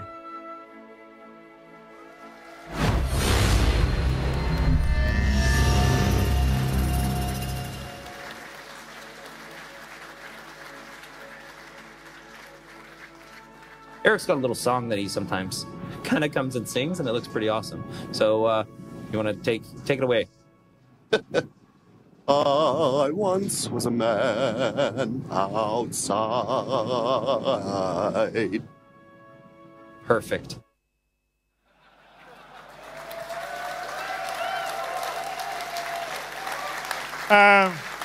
So we actually, we only just got these prototypes. We actually, like Glenn's using it here. I think Melissa was using it downstairs. But earlier in the press run-throughs, we were using normal webcams, and these are better because they're more focused on your face, and 60 frames a second is better than 30 frames, but it will work with 30 frames a second. So we'll let you know a bit more about this as we go forward, but we actually have real working prototypes, which is great because we didn't get to that stage properly on the joystick debacle we had.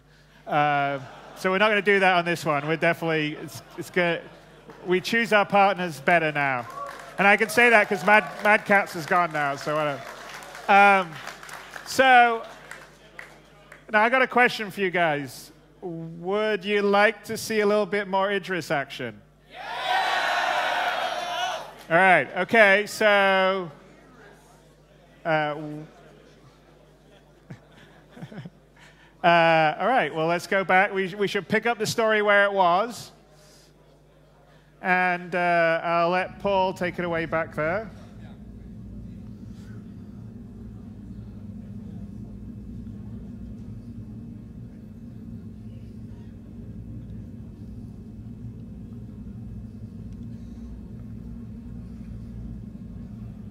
All right, guys.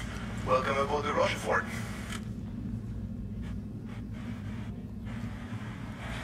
Thanks for letting us board. We really appreciate it. It is my pleasure. Glad to have you back. Oh man, you really saved us back there. And, Melissa, you're looking surprisingly alive. Yeah. That looks good on you, though. I just ejected. Alright, but what were you doing on that planet, man?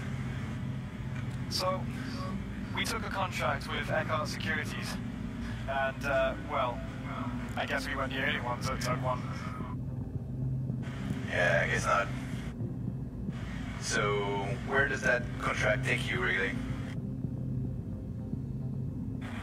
It's all right with you. We need to go to Grimhex.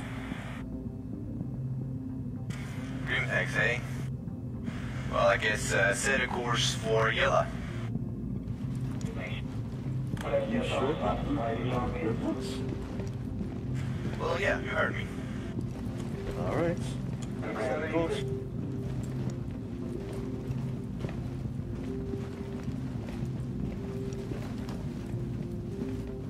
Course lock, ready to gauge on your command.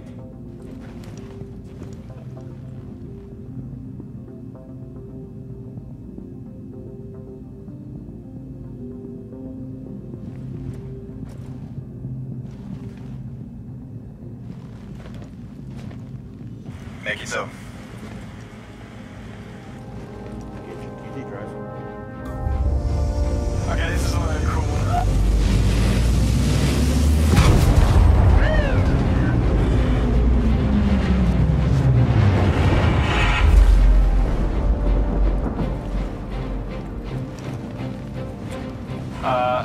Friends of yours? Guess we'll find out. Attention! Enemy Idris Captain. So far today, you have destroyed 2 of my ships, killed 2 of my men, and stole my black box. So, I'm going to give you exactly 1 chance. Either hand over the box, or I'll put a hole in the ship and scavenge through the wreck. Thanks, Dolphin. I call it bluff on that one. Can we talk about this? We already talked about it. You've got 1 option, and that's that. Well, I guess you're gonna have to come and get it then. I prefer that anyways. Let's get out there. Game time.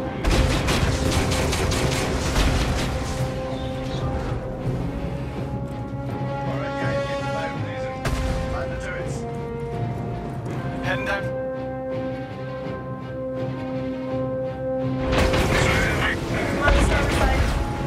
Scramble the fires. Ready to roll. I'll go on power up. You're clear for takeoff.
bad guys in the operation. Interceptor status report. Riptide, all green. Still alive and kicking. Who here, boys? Stand by for landing.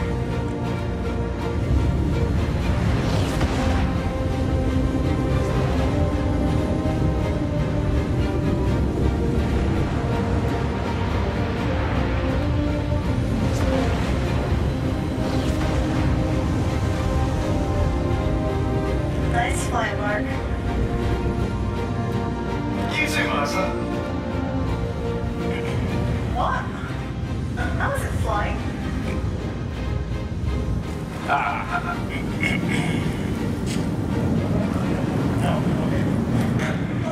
drinking again. Before a mission, Jesus, man. Hey man, I haven't fired 30 years, that was fun. Yeah, it was good fighting.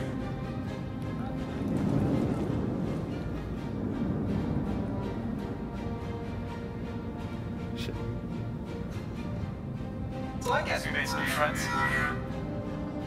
And enemies. Mostly I'll come after that books for sure. Guys, people die today.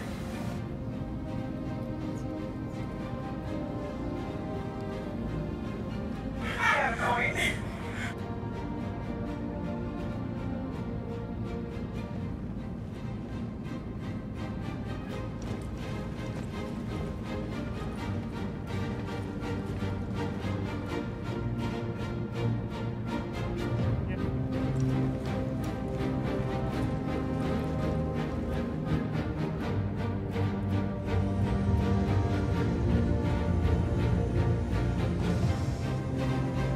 Right. Where are you off to?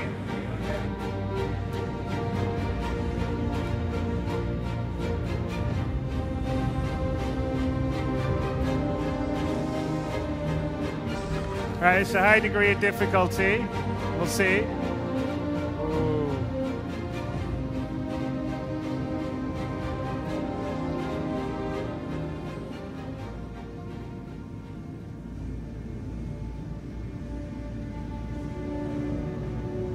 Okay.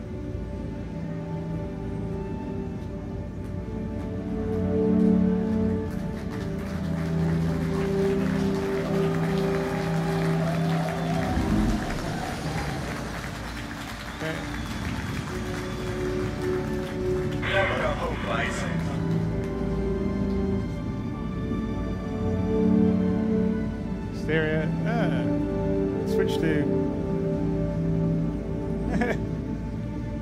Just exit the ship.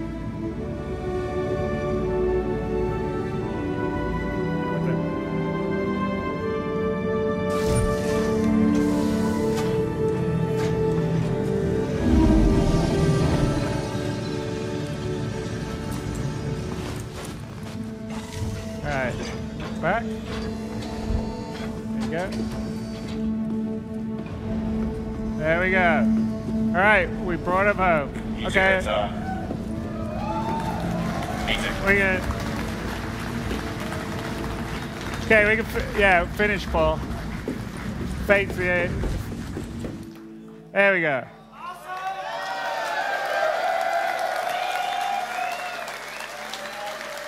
Now, I got a question for you. The team's probably going to kill me. If you want to wait for another minute, do you want to do another run of that battle? But this time, we tell them that the bad guys don't have to lose. Whoever wins, wins.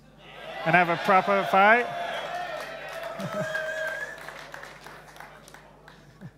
Yes? You want to do that? All right. Yeah. Yeah. Okay, guys. No stormtrooper shooting. Best side wins. What's that? Yeah, have a vodka soda, please. It's alive.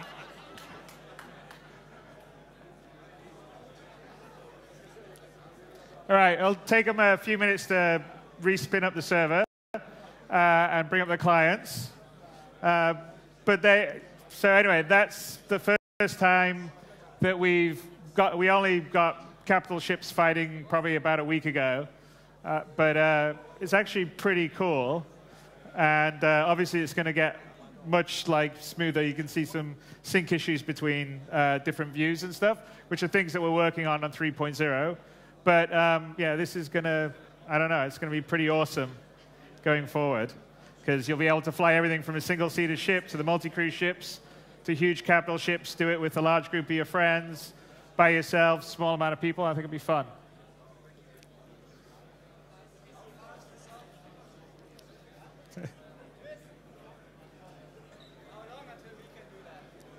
How long until you do this? Yeah, yes. Let's show the team downstairs. That'll be great. So here they are. This is the guys.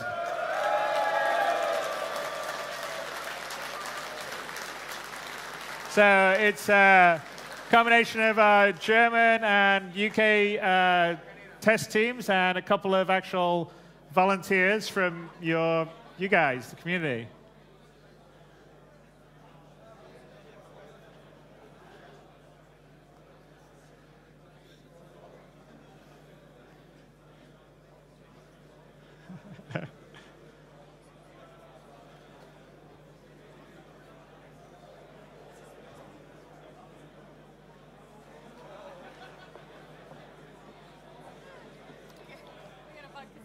Thank you. All right. Cheers, everybody.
Hey guys, so it'll be about 5 minutes. Do you want me to play, say, the 600i commercial again at the beginning? All right, just get some eye candy for you while we're waiting. Can you sit back?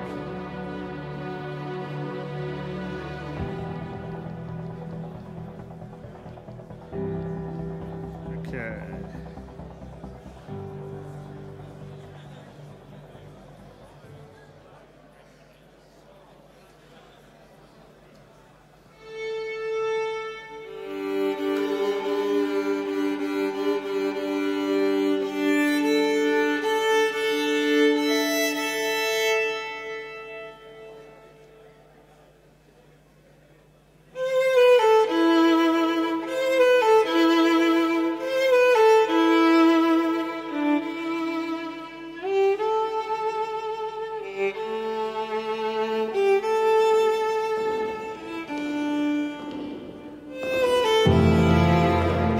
What does it take to build a symphony? It takes a blueprint. 4 movements that will dictate key, tempo, and the arrangement of musical notes that will create harmonies, melodies.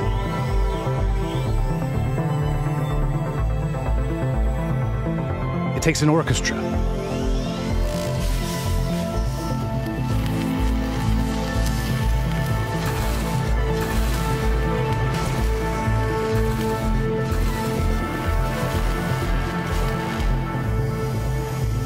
Master technicians of their craft, working in perfect unity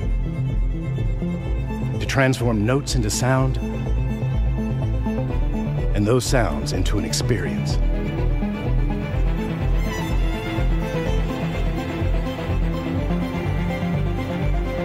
But most of all,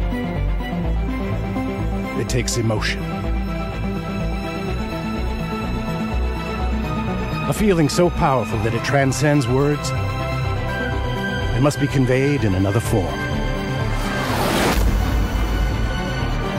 Introducing the new 600i from Origin.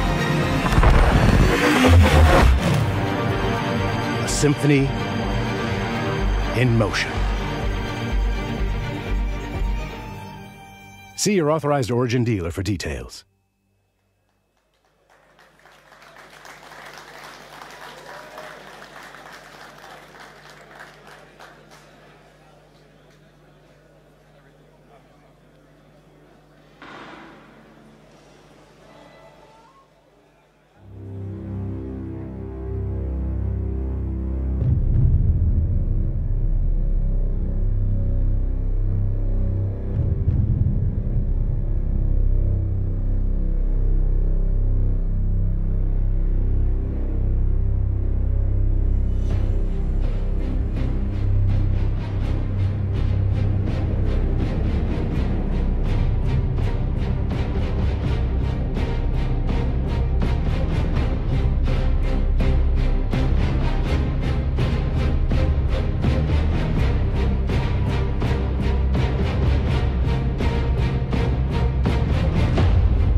think the good guys wanted to prove that they could win without the gloves being off, but all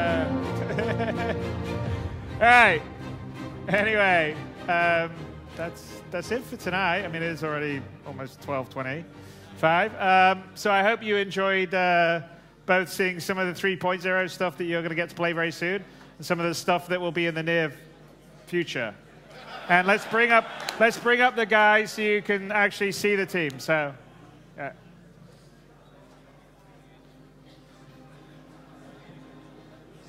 Here we. All right, the QA guys are up. This is one of them. You should get up, stand up, go ahead. Don't have anything on.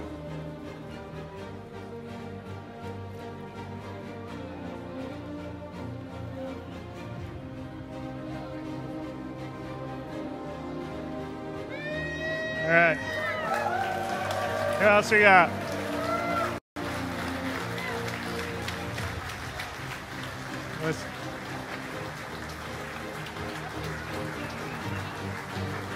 Oh, wait. Come on, out of front.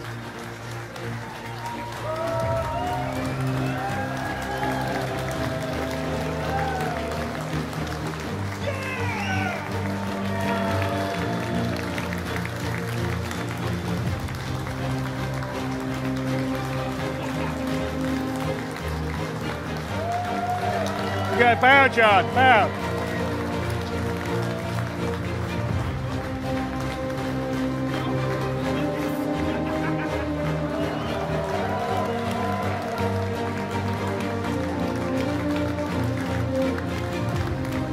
All right, so, well, thank you very much for coming to the event here. I think we'll hang out for a bit if you want to say hi and have some drinks. I think we've got some, what do we have? Oh yeah, we'll should get signatures from the battlers here. And I'll be happy, and the rest of the team will be happy to talk to you guys and sign things, do whatever else. We really appreciate your support, allowing us to build the game of our dreams and your dreams, I think, and enable us to sort of do things that we showed tonight. And we will endeavor and work really hard to get you 3.0 as soon as possible, and many awesome things beyond that. And I'm sure I'll talk to you in a bit, and I'm also looking forward to showing you and seeing you guys at CitizenCon as well. So thank you very much.